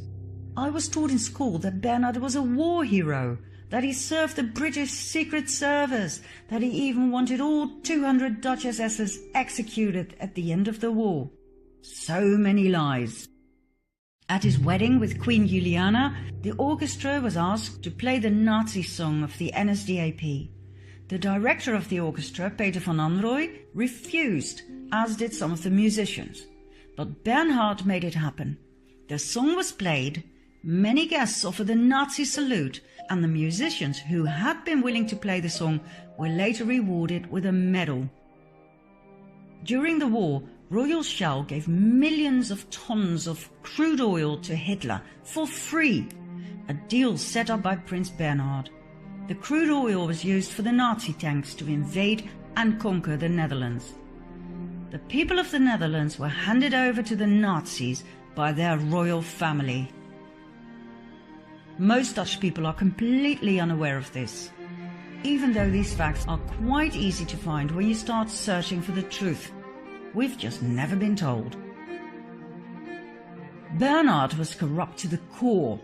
He accepted a major bribe, $1.1 million, from Lockheed in 1976. He was scrutinized for being president of the Worldwide Fund for Nature and the Prince Bernhard Nature Fund, while being a passionate hunter and killer. More about Bernhard's hunting parties in a bit. Bernhard was a notorious womanizer. The maids of the royal palaces were terrified of him and knew very well they had to keep their doors locked at night. He had several illegitimate children, two of whom he officially acknowledged, Alexia and Alicia. Juicy little detail is that Alicia's mother was the daughter of Nazi test pilot Hannah Reich and Werner von Braun. That's right, the Nazi rocket scientist who was welcomed by the US in 1945 during Operation Paperclip to continue his work for NASA. Werner von Braun and Bernhard both had served in Himmler's cavalry, the Equestrian SS. They went way back. In 1952, Bernhard visited his old buddy Werner and took advantage of his daughter and left her pregnant. After that, he was no longer on speaking terms with the mother of his illegitimate child, as he put it himself. Bernhard was a much more powerful SSer than most people realize. Before, during and after World War II, he cherished and maintained his contact and friendships with other SS officers, both in Argentina, where he went on so-called trade missions for the Netherlands, and in Germany, which has always been denied by the royal family and the Dutch Central Intelligence Agency. Bernhard also founded the Bilderberg Group, where political and industrial leaders gather once a year to discuss, well, nobody really knows, as it's highly secretive. You can only become part of this exclusive group upon invitation. When Prime Minister Luns tried to enter the conference in 1977, he was literally thrown out. There's one thing all researchers agree on: the Bilderberg Group is definitely Cabal. There's one more thing Bernhard was known for, and this is where it gets really dirty. It's the main reason why I put so much emphasis on our royal family. And this is something everybody needs to know. Come quickly to part 8.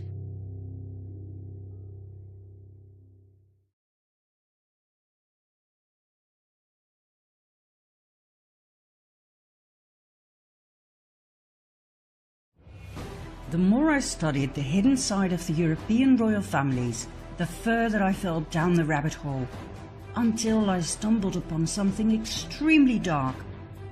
I will spare you the gruesome details, They are too horrific, too sickening.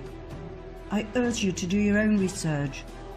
Google the names you're about to hear, read and listen for yourself, and make up your own mind. This is where Pizzagate returns to the story. Pizzagate is not just an American problem, it's a global problem. Let's get down to the real definition of Pizzagate. Worldwide, children are stolen and sold to elite pedophile rings.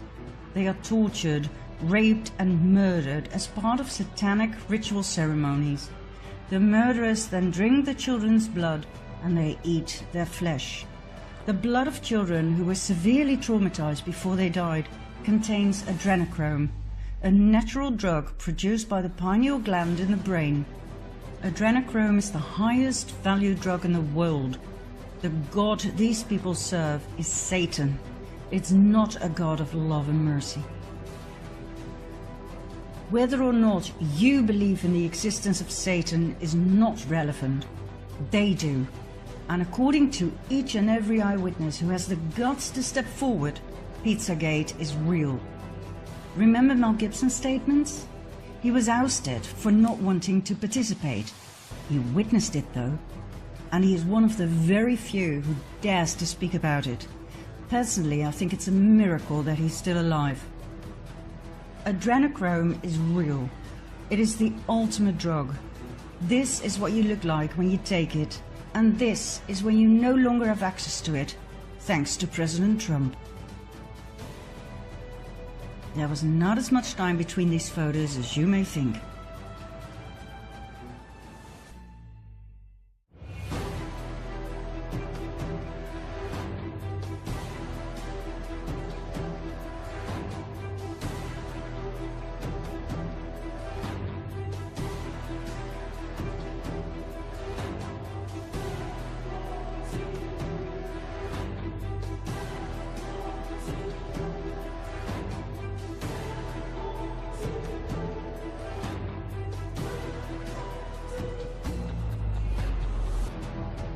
Not many children survive the satanic ritual ceremonies. The very few ones that do were not meant to be killed. They were there to sexually serve the elite. Royalty, sheikhs, top politicians, bankers, judges, church leaders, worldwide. Most survivors were born into satanic cult families. When you study all of the survivors' accounts, you will see they have a lot in common. The same description of the atrocity inflicted upon them, the same names of perpetrators, and the same elite they belong to. The problem, however, is that these survivors are not believed by most people. It's easier to assume that they're insane or attention seekers than to face the horrible truth. Furthermore, not many survivors dare to step forward. They are simply too traumatized. I spent countless hours listening to their horrifying accounts. I read police reports, and I am convinced these people are not crazy. They are not attention seekers nor liars. Their stories are consistent. Please do your own research and find out about the following victims and/or eyewitnesses. The Dutch Annemarie van Blijenburg, Toos Nijenhuis, Anneke Lucas, and Ronald Bernard. The Irishman Richard Kerr, brother and sister Gabriel and Eliza Dearman from the UK, the American Sarah Ruth Ashcroft, and the Australian Fiona Barnett. Whenever a child sex offender was arrested in the Netherlands and its neighbouring Belgium, think Mark Dutroux, Roberts Mickelsons, they all swore they were supplying children for a large elite network. They were not believed. They were presented to the public as lone wolves, operating on their own. Most viewers will now once again experience some more cognitive dissonance. But hey, remember when the first reports emerged about the sexual abuse of boys and girls by Catholic priests and nuns? At first nobody believed it. People were too shocked to handle it. But now, so many years later, it is common knowledge to most people. The church paid millions of dollars to its victims in an effort to silence them. We now have the evidence. We have numbers, statistics. People have grown used to the idea that priests, bishops and cardinals rape children on an enormous scale. And if you think the popes washed their hands in innocence, you're in for a big shock. Now I realize that satanic cult offerings of babies and children is a step further than sexual abuse. But I can assure you that more and more victims will soon speak up. And step by step, people can work their way through their cognitive dissonance so that soon we'll be able to save these children. Where do these children come from? How come they can simply disappear without a trace, without worried parents who report them missing? They come from orphanages, children's homes, youth detention centers. Some are homeless. Many are refugees fleeing wars. These children are stolen, sold. We're talking the fastest growing trade here. According to the survivors, not only the Dutch but also the British royal family are heavily involved in all of this. Back in the 1980s, a major controversy arose when it became clear that Prince Charles was a very close friend of Jimmy Savile, a notorious pedophile. Not only Charles, the entire royal family loved Savile, as did Prime Minister Margaret Thatcher.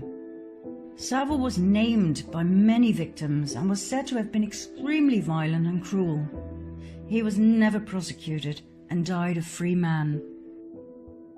Then there's the interesting close friendship between Prince Andrew and convicted pedophile Jeffrey Epstein. Epstein held several young women as sex slaves, hiring them to his elite friends such as Prince Andrew. The royal family has always denied the allegations.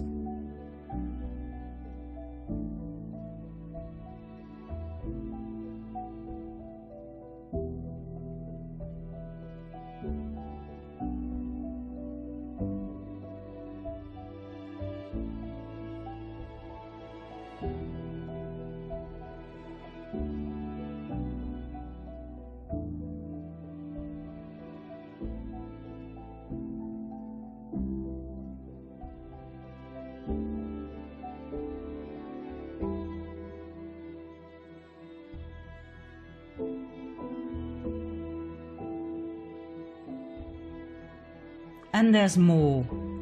In 2015, a video emerged, shot by a Swedish tourist at Buckingham Palace. It shows a naked boy climbing out of a window of the palace using a bedsheet. The boy cannot hold on and falls to the ground.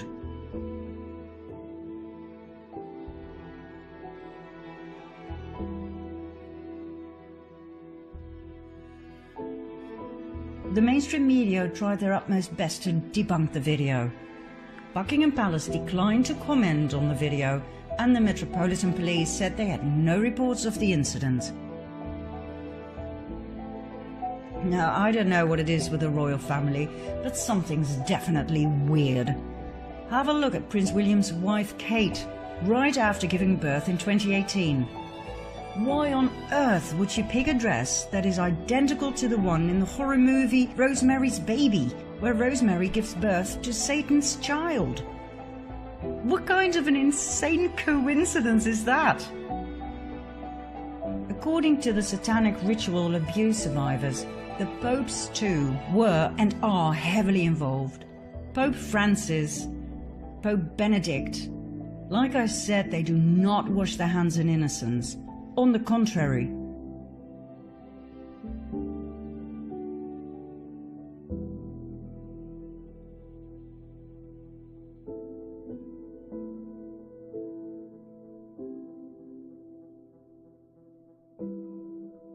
Both Pope Francis and the Dutch Prince Bernhard loved hunting parties, according to the survivors.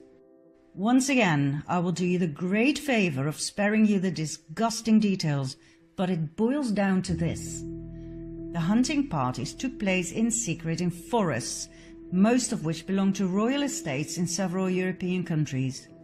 The participants all part of the before-mentioned elite satanic pedophile cult, would hunt down children, rape them, murder them, and cut off their genitals as a trophy.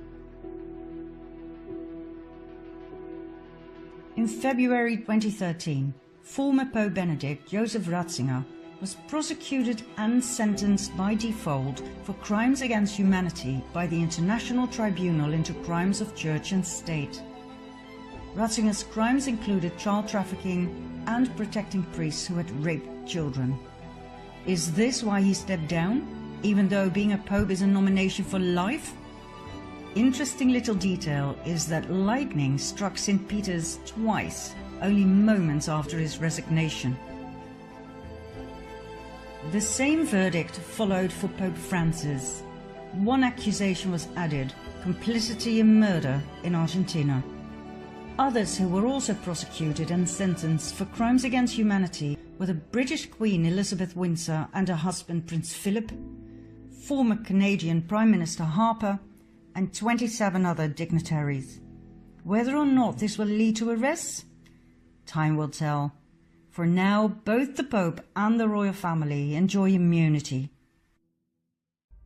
The International Tribunal into Crimes of Church and State extensively investigated the case of the rape, torture and murder of 50,000 native children in Canada. The United Church of Canada, the Anglican Church and the British royal family played a major role in this case, as did the Dutch royal family, who fled to Canada to be safe from World War II.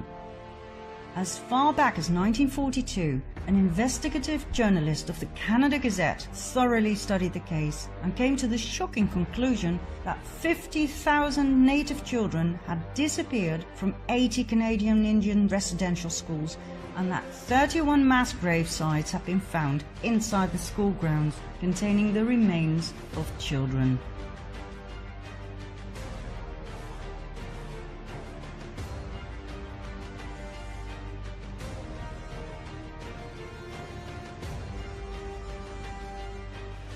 Now, as shocking as this may be, it is nothing new. On a regular basis, mass baby and children's graves are discovered, often near nunneries. In some cases, we don't know exactly what happened. In other cases, we do know, due to forensic evidence and the eyewitness accounts of survivors. Mel Gibson was right when he said that satanic cults with child sacrifices are nothing new. It goes way back into history. For thousands of years, children have been murdered to please Satan, Lucifer, Baal, Moloch, or whatever you want to call him. I have found many paintings of child sacrifice in Catholic churches during my own research. It's part of human history, but that doesn't mean it's okay.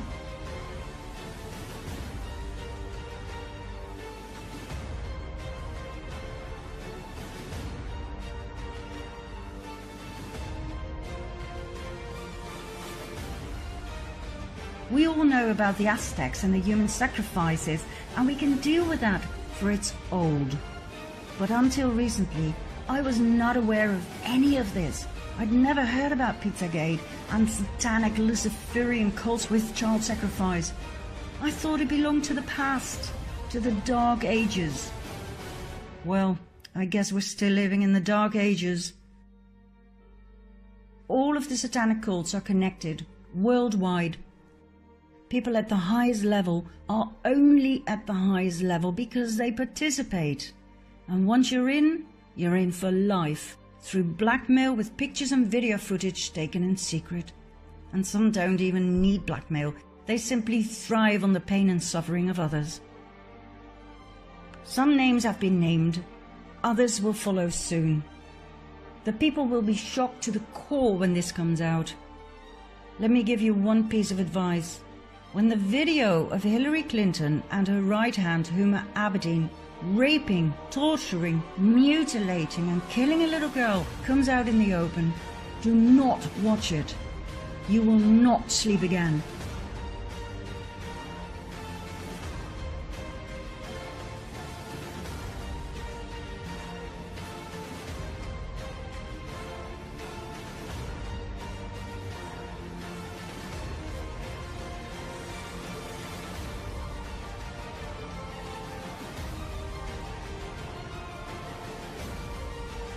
There are certain things I will not share with you here, simply because they are too horrific. Like this shower torture of a child by John Podesta.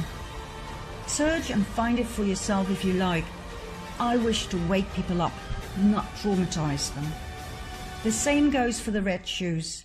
You want to know what they're made of? Do your own research. I'll give you a small hint.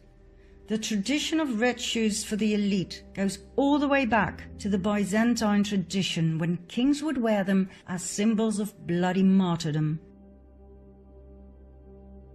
The video, by the way, was found on the confiscated laptop of Anthony Weiner, the ex-husband of Huma Abedin.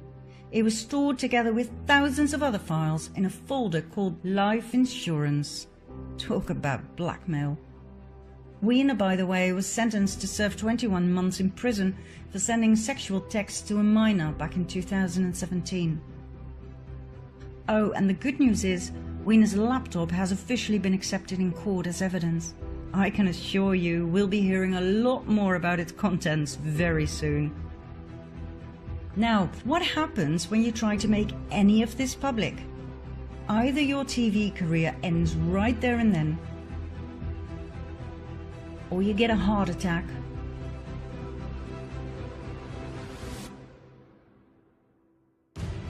or your plane crashes,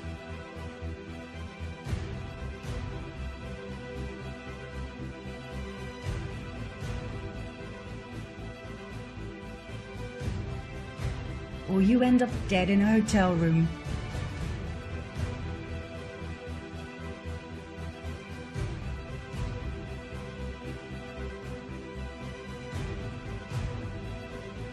Or you are found with a bullet in your back, or you commit suicide.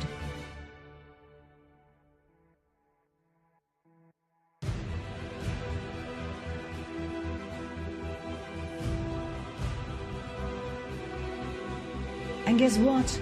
I haven't even shown you the real top of the pyramid of power yet, just the visible top. Did you think the Rothschilds, the Rockefellers, George Soros, the government leaders, even the royal families, did you think they are the top of the 1%? They are not.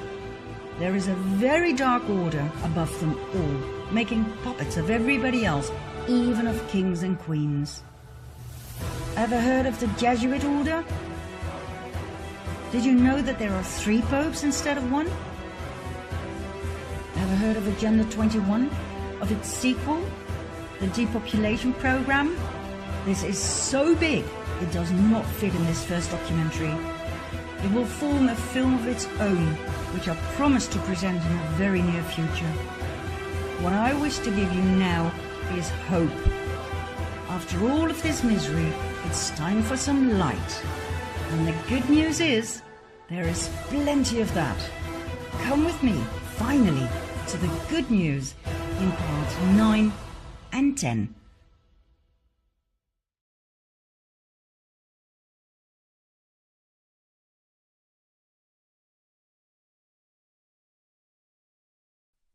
When Q arose on October 28, 2017, little did we know that a new era had started. Something big, something massive started unfolding before our very eyes, but most people remained completely in the dark.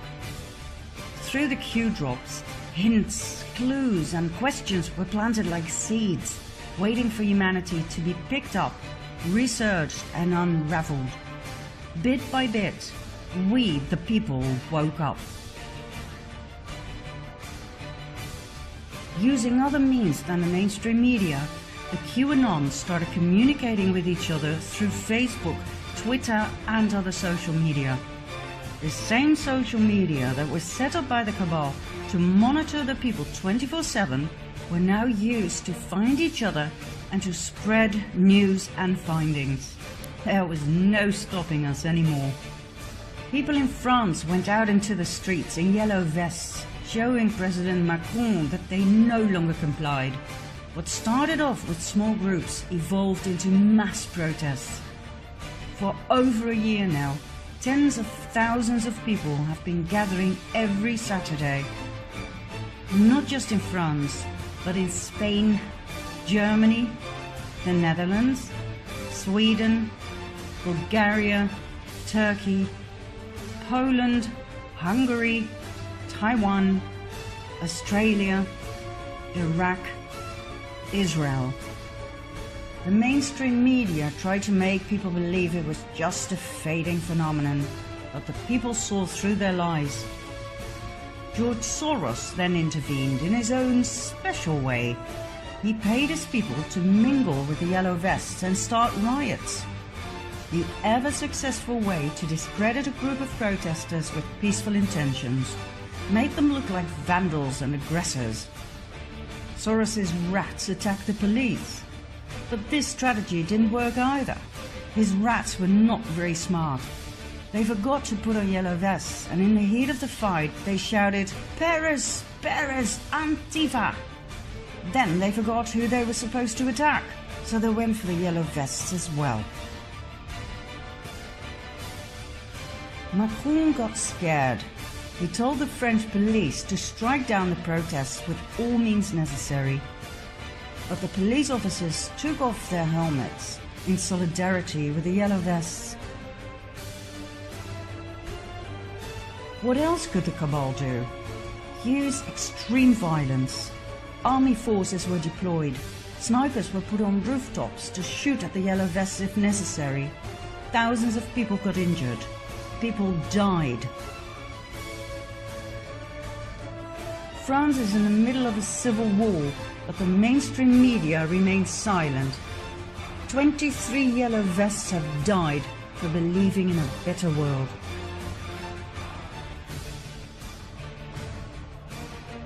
South America too shows massive protests, where people demand their corrupt governments to step down. The world is experiencing the biggest revolution ever. The worst nightmare of the Cabal has come true. The people have woken up. And contrary to other revolutions that humanity went through in the past, this revolution is one of knowledge, understanding of how things are run by the elite, and the willingness to work together to create a better world. A revolution of the people can only work when there is help at the top. That help was never there in the past, but now there is.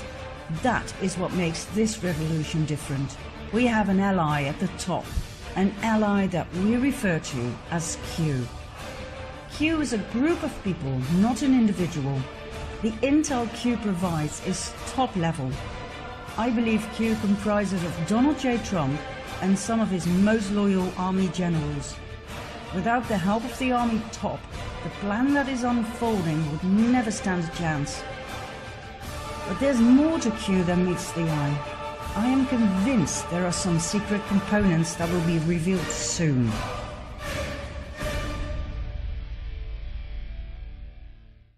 President Trump and the entire Q team are working out a plan that has been in the making for the past 20 years.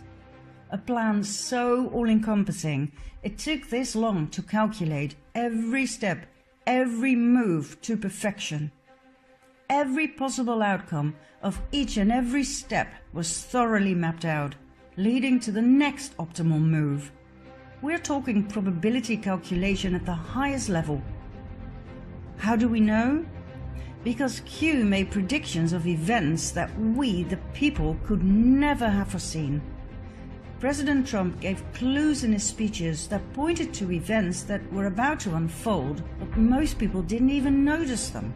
The mainstream media made fun of them, but the QAnons recognized them and realized just how brilliant Q really was. Let me give you a few examples. In the middle of a press conference in November 2017, Trump stopped a few times to take a sip of water from a small plastic bottle. It seemed weird, completely overdone. He repeated this a month later in the middle of a talk about national security. He held the glass with two hands like a child. The mainstream media went hysterical, claiming the president was either retarded or suffering from some degenerative disease. The Anons, however, knew immediately that he was pointing out something. The water bottle contained Fiji water. Fiji water is bottled on the Isle of Wakanda. In 1973, Wakanda was bought by a Canadian businessman, David Gilmour. In 1996, he founded Fiji Waters. In 2016, Claire Bronfman, heiress to the multi-billion-dollar Seagram liquor fortune, bought 80% of Wakanda from Gilmour and financed the setup of Nexium on the island. Exactly, the sex cult run by Keith Raniere, who branded his initial into the women that he kept on the island as sex slaves, who were lured in by sweet-faced Alison Mack, the Smallville actress. The ball started rolling, arrests were made, and in April 2019, Raniere was found guilty on all charges, including racketeering and sex trafficking. Some of his victims were minors. Claire Bronfman and her sister Sarah pleaded guilty on all charges, as did Alison Mack. More incriminating things will come to the surface soon. Nexium donated a large amount of money to the Clinton Foundation. Claire Bronfman was CEO of a company called Bronfman Rothschild, as was Evelyn Rothschild and his wife Lynn. Remember them from the previous episodes? Isn't it fascinating how the same key players keep popping up? There's one more disturbing thing about this case, which involves the Dalai Lama. In May 2009, the Bronfman sisters organized an event with the Dalai Lama in Albany. There was a lot of criticism towards the Dalai Lama. How could he connect his good name with a sex cult? But he decided to go anyway. 10 days after the event, the Dalai Lama Trust was founded. According to its tax filings, the trust received $2.2 million in donations in its first year. Was the Dalai Lama bought to connect himself to Nexium? According to an inside Nexium member, this was indeed the case. The Dalai Lama's office and the Bronfman sisters denied the allegation. Now that this has come out into the open, it would be nice if the Dalai Lama would at least explain why he went along with the sex cult or apologize. But instead, he blames Trump on unethical behavior. Now, why was the Fiji case so important? Nexium will soon turn out to be just a small fish compared to what's coming. Think crimes against children, sex trafficking, and satanic child sacrifice. Think big names like the Clintons, the Obamas, and the Podestas. What Trump did was he started off with a case important enough to be presented to the people, but small enough not to completely shock them. He chose Nexium to let the public get used to the major offences that are about to be revealed. This is what we call red-pilling the people, a term coined in the movie The Matrix. Do you want the blue pill or the red pill? If you choose the red pill, you will be shown the truth, and there's no way back. Here's another example of Trump's brilliant strategy. In June 2017, Melania boarded the presidential plane on her way to visit a youth detention center with Mexican migrant children who had been separated from their parents. She wore a coat with the text, "I really don't care, do you?" It was a strange choice, for the coat wasn't fashionable at all, and the text was quite provocative, to say the least. Once again, the mainstream media went into a frenzy, but the QAnons knew the Trumps were giving yet another clue. The coat turned out to be a Zara product. An investigation made clear that Zara made use of slave labor. As a result, Armancio Ortega, founder and CEO of Zara, resigned 6 months after Melania's action. Yet another clue that was being given by Melania was the fact that these children were not separated from their parents, but saved from child traffickers. More than 8,500 CEOs resigned over the last 2 years, many for unclear reasons, just like Hugh had predicted. Was Trump indeed draining the swamp like he had promised? One of Q's crumbs that was repeated several times was, "We have the server." It quite clearly referred to Hillary Clinton's server, the one she tried so hard to destroy before it would be used against her in a court of law. But how did the Q team lay their hands on it? The clue was given in Helsinki, Finland, when Trump met Vladimir Putin on July 16, 2018. Trump openly asked the audience, "Where is the server? Where are the servers? They are missing. Where are they? What happened to Hillary's emails? 33,000 emails. They're gone. Just gone. I think it's a disgrace." Remember the scene with the soccer ball? Putin handed Trump the ball and said, "The ball is now in your court." Trump took the ball and said, "This will go to my son, Barron." He then threw the ball to Melania. What was so special about the ball? Why the big smiles and the twinkling in their eyes? What was going on here? And why did Melania post a tweet with this picture later that year? Many QAnons agree on the theory that the content of the servers was inside that soccer ball, containing enough incriminating evidence to put a lot of people in Washington, D.C. behind bars for life. Try evidence for the Uranium One scandal, where Hillary Clinton, as Secretary of State, and with knowledge and approval of President Obama, gave Russia control of 20% of America's uranium by approving the Rosatom deal. The Russian company Rosatom had bought the Canadian company Uranium One in 2010, 3 years after the latter had purchased Eurasia, owned by Frank Justra, our friend with the pedophile logo from part 4. Remember? Justra had officially stepped down after the purchase, so why did he donate $145 million to the Clinton Foundation right after the Rosatom deal was signed? Why on earth was he too embraced by the Dalai Lama? And why the hell did he get the Dalai Lama Humanitarian Award when he is involved up to his ears in child trafficking? Why did Bill Clinton receive $500,000 for a talk in Moscow right after the Rosatom deal was announced? Do you know what we're looking at here? Bribery, corruption, pay to play, money laundering, and high treason. This was the real Russian collusion. Oh, by the way, why did Trump say the soccer ball was going to his son Barron? According to insiders, Barron is extremely intelligent with an IQ of 146. He is said to be incredible with computers, especially when it comes to hacking, cracking codes, passwords, etc. Bearing this in mind, I so understand the facial expressions that one fine day in Helsinki. Soon, very soon, there will be arrests. Mass arrests. Everything has been laid out. 20 years of preparations.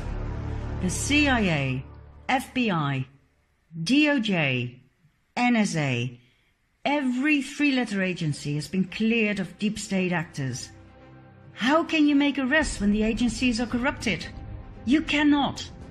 That's why Comey, McCabe, Brennan, and other key players had to go.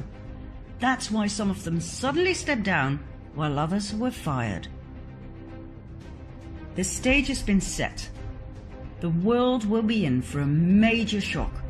How on earth are people going to respond when it becomes clear that Obama, Pelosi, Schumer, Feinstein, Strzok, Page, the Clintons, that they all tried everything they could possibly think of to impeach the President of the US? We will soon see that it went much further than just spying. It went as far as organized murder attempts. The Cabal, the deep state, tried to assassinate the President of the United States on multiple occasions. They tried to force Trump to go to war with North Korea, but after annihilating the Cabal strongholds there, he brought peace. They now try to force him to go to war with Iran, but I can assure you he will do the exact same thing. Annihilate the Cabal strongholds first, and then bring peace. Q said it would happen this way. First Korea, then Iran, Israel last.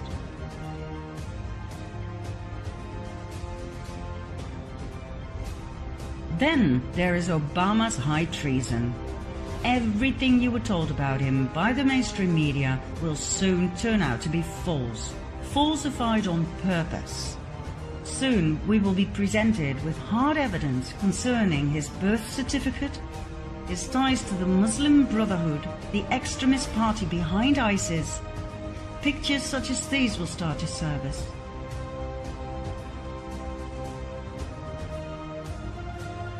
Obama and the Clintons integrated the Muslim Brotherhood in the American government at the highest level.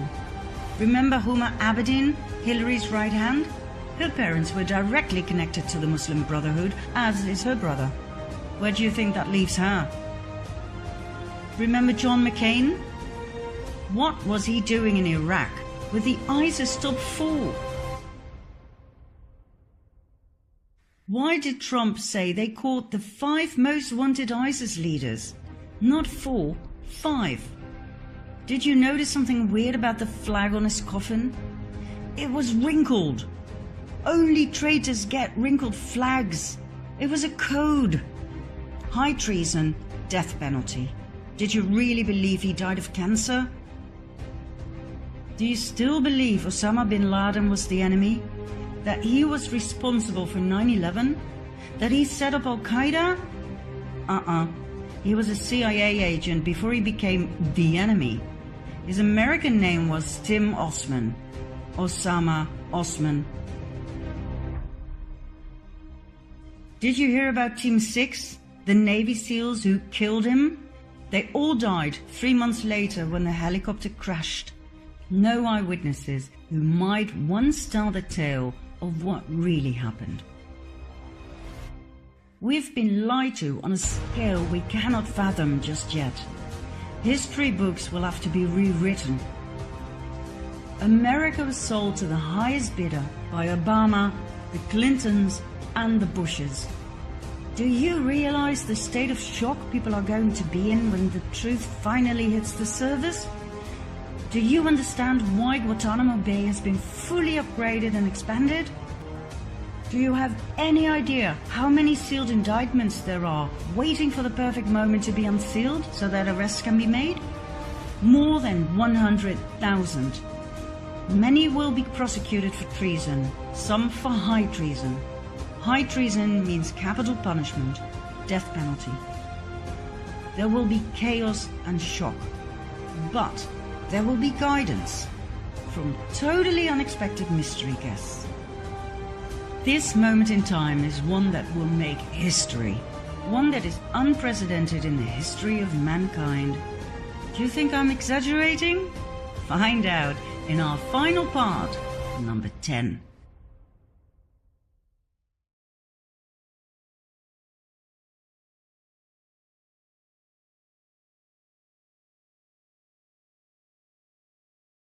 When everything we've seen in the previous episodes is presented to the public with undeniable evidence, people will be in shock. The normal way to deal with shocking information is to first deny it and ridicule the messenger, then get scared, angry or depressed, and finally accept it as the new paradigm. This will take some time. I believe we're going to need a spokesperson to convey to the world what happened. Somebody who will be believed by everybody, Democrats and Republicans alike. That person cannot be Donald Trump. He will be hated by the Democrats, no matter how much peace he brings upon them. If I were to choose, for the US at least, it would have to be JFK Jr., John as his father used to call him. Loved and trusted by the entire nation, mourned by every American citizen. Too bad he is no longer amongst us. Or is he? When I first heard about the possibility of him still being alive, I thought, oh God, not yet another conspiracy theory. But when I did some more research, I started doubting. This is an aerial photograph of JFK's memorial. That's right, it's a Q. Remember this code? It was engraved in the ship bell on JFK's boat. Where we go one, we go all. JFK was murdered because he wanted to expose and get rid of the cabal. He intended to start with the CIA, just like Donald Trump. He too knew that the CIA had turned into an uncontrollable monster that no president or government could restrain, but he had no idea what he was up against. JFK was assassinated. Nobody will ever forget these pictures. John saluting at his father's funeral. The entire nation mourned. Junior grew up to be a lawyer. He swore he would avenge his father and take his killers to court, even if he had to bring down the government, as he put it. He ran for the New York Senate seat in 1999, as did Hillary Clinton. John would have won by miles. He was born to be the next president of the US. But it wasn't meant to be. On July 16, 1999, his plane crashed into the ocean. There were no survivors. All three on board, John, his wife Carolyn, and her sister Lauren, died upon impact. Their bodies were retrieved and cremated. The remains were kept in Tiffany blue boxes before they were scattered at sea. The entire nation was in shock. Donald J. Trump was in shock. He and John were close friends. When John died, Trump swore he would finish his mission. He promised he would take the murderers of JFK, Sr. and Jr. to court. He swore to drain the swamp. Could John Jr. still be alive? Is it possible that he staged his own death, knowing there was no way he would survive the wrath of the cabal? The only way to possibly fulfill the mission was to stay low. A master plan was developed, and in the course of 20 years, every single step was analyzed and executed. An entire team was put together with insiders at the top who were willing to give their lives for the cause, the annihilation of the cabal and the liberation of the people. They left hints and clues as to inform those who had already woken up to the truth. Trump communicated directly with the people by means of his Twitter account, thus avoiding the corrupted mainstream media. In every speech and every tweet, he used codes for the Anons to pick up on. He used spelling errors such as kafefe instead of coffee, referring to a new act about the saving of all social media posts by the president. The act was introduced 12 days after Trump's tweet. He wrote hamburgers instead of hamburgers, referring to people who are below the devil and who commit acts that even the devil would consider evil. He wrote smoking gun instead of smoking gun, referring to the secret, perverted orgies of John Podesta and friends.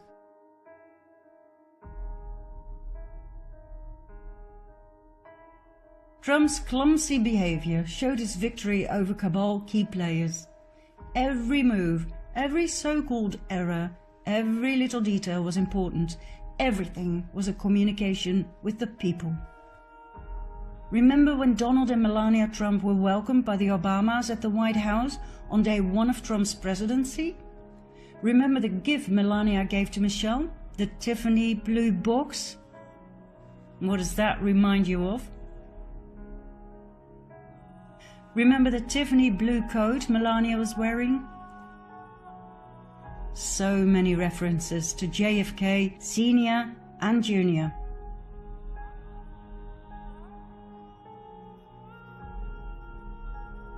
There's one more clue that John might indeed have staged his own death. In September 1995, he founded and edited a glossy politics lifestyle magazine called George. In this particular edition, the cover seems to be giving a lot of clues. Survival Guide to the Future? Interesting. Bill Gates on world domination? Okay.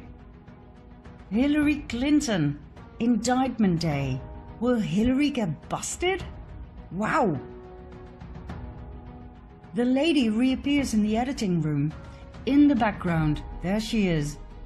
Platform 2020. That's the year of the next presidential election. And then it reads, buckle your chin strap and hold on as George enters the time warp and re-emerges in the year 2020. Time warp?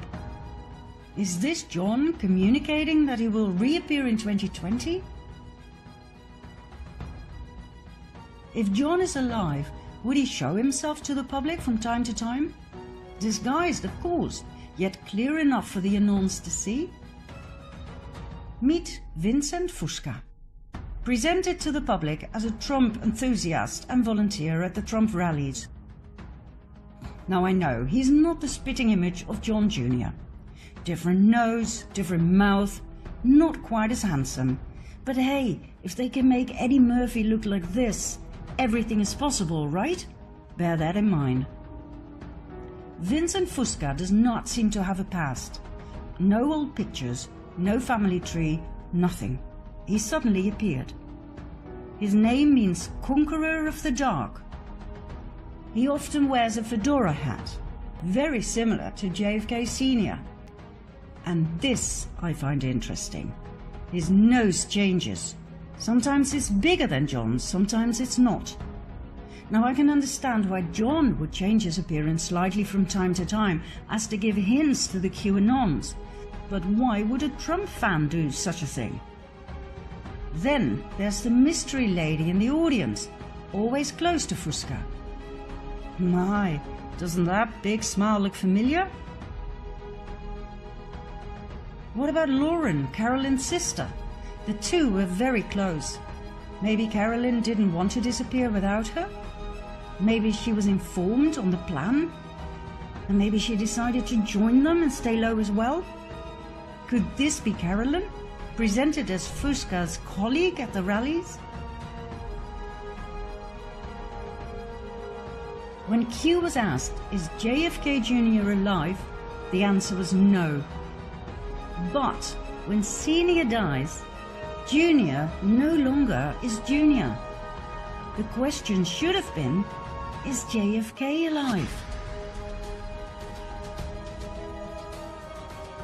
Where does all of this leave us? With the perfect spokesman when he is needed. And that may be sooner than you think.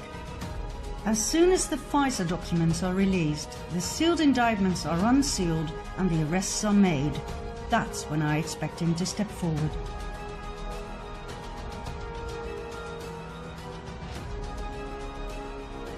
The world is in the middle of the greatest transition ever. An entire era of suppression of the masses is about to end. I doubt if we can fathom the vastness of what is about to be revealed, nor the impact it will have on the world. Think about it. World peace to start off with.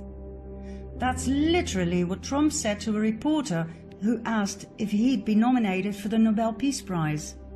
The prize will be world peace. Can you imagine a world without war? I don't think we can. We've been led to believe that war is normal, that it's part of being human. Well, it's not. Suppression isn't normal. Poverty isn't normal. There's enough food to feed the entire world. The problem is uneven distribution of means, money and food. Taxes aren't normal, they're not even legal. Trump has already stated he will get rid of the Fed and several taxes, including income tax. As we've seen in part 2, they are illegal, unconstitutional. Can you imagine how much money can be saved that way? Can you even begin to imagine what even distribution will look like? Then there's the impact all of this is going to have on our use of energy resources. I'm sure you've heard of Nikola Tesla, the famous inventor of many beautiful things in the area of electricity, magnetism and physics in general. An absolute brilliant mind who wanted to share his invention of free energy with the world. This was a thorn in the side of the Cabal, who made billions of profit with oil, coal and other fossil fuels. Tesla was arrested, his work was stolen. All his inventions were seized by the American government. John Trump, Donald's uncle, was a brilliant physicist, electrical engineer and inventor. During World War II, he joined the National Defense Research Committee. In 1943, he reviewed and analyzed the Tesla papers right after Tesla died. That's right, Tesla's inventions on clean and free energy, on anti-gravity, and on much more that has been kept hidden from the public because there was no money in it, fell into the hands of Donald Trump's uncle, whom he loved and greatly admired. Guess how that fits in Q's plan to save the world. Oh, and there's one more thing. Take a look at this picture. Doesn't John Trump remind you of someone? Somebody very important in the truth movement?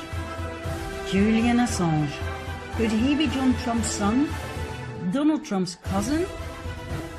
Let's put it this way. Nothing surprises me anymore, and it sure makes sense.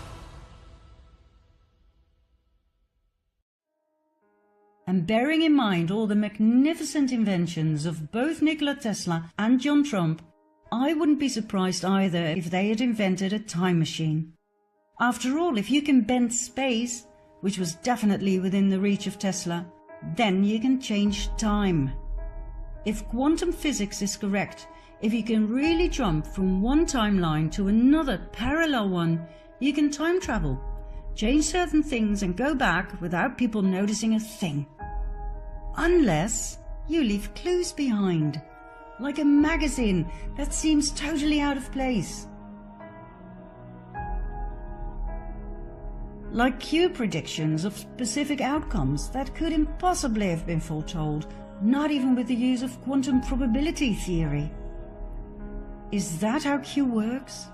With direct knowledge of the future through various timelines, probability waves? Is that why Trump is still alive and even missile attacks have been countered? Is this how Q manages to predict exact poll numbers and events to the minute and second precise as encoded in the Q drops and the Q clock? Is this how the mysterious author Ingersoll Lockwood was able to write a book in 1889 and another one 4 years later about young Baron Trump and his adventures through a space-time portal guided by a man called Don, the master of all masters? All current topics are in the books. Dirty politics, an unexpected candidate, a man called Pence, Russia, even the exact location of the Trump Tower. 1889? The mysterious author also wrote a book about the last president. Furthermore, his name appears on a watch, the Ingersoll Trump Pocket Watch. The same sort of watch used by the White Rabbit in Alice of Wonderland, a tale often referred to by Q. Time travel?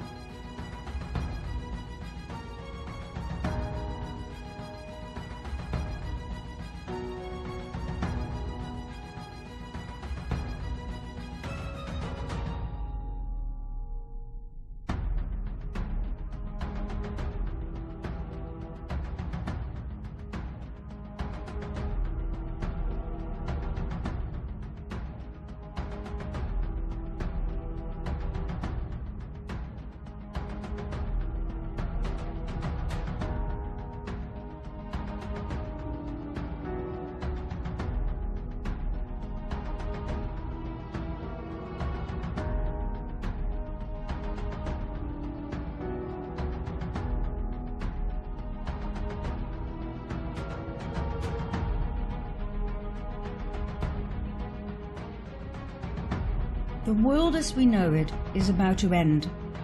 What is awaiting us is a new era of peace, liberty, equality and harmony. The dawn of the golden age as described in each and every source text. I have grown to fully trust Don, master of all masters. He may seem rude, clumsy, and silly from time to time, but he has earned my trust in the past 2.5 years when I suspiciously followed his every move. He is a genius, a 5D chess player, a man with a huge heart. There will be a relatively short bridge period between the two in which people can adjust to the new paradigm and its energies. I don't think there will be much chaos. Everything is ready to be implemented. A new banking system without interest, new ways to educate our children, a new medical system without poisonous, addictive chemicals, and so on and so forth. All we have to do is be patient, watch everything unfold, trust the plan, do whatever we can to help others wake up, and remain focused and ready to assist, ready to help create a beautiful new world. Some people will wake up faster than others, remain calm and in service to all. Or as Q once put it so beautifully, as long as you sleep, we will fight for you. Where we go one, we go all.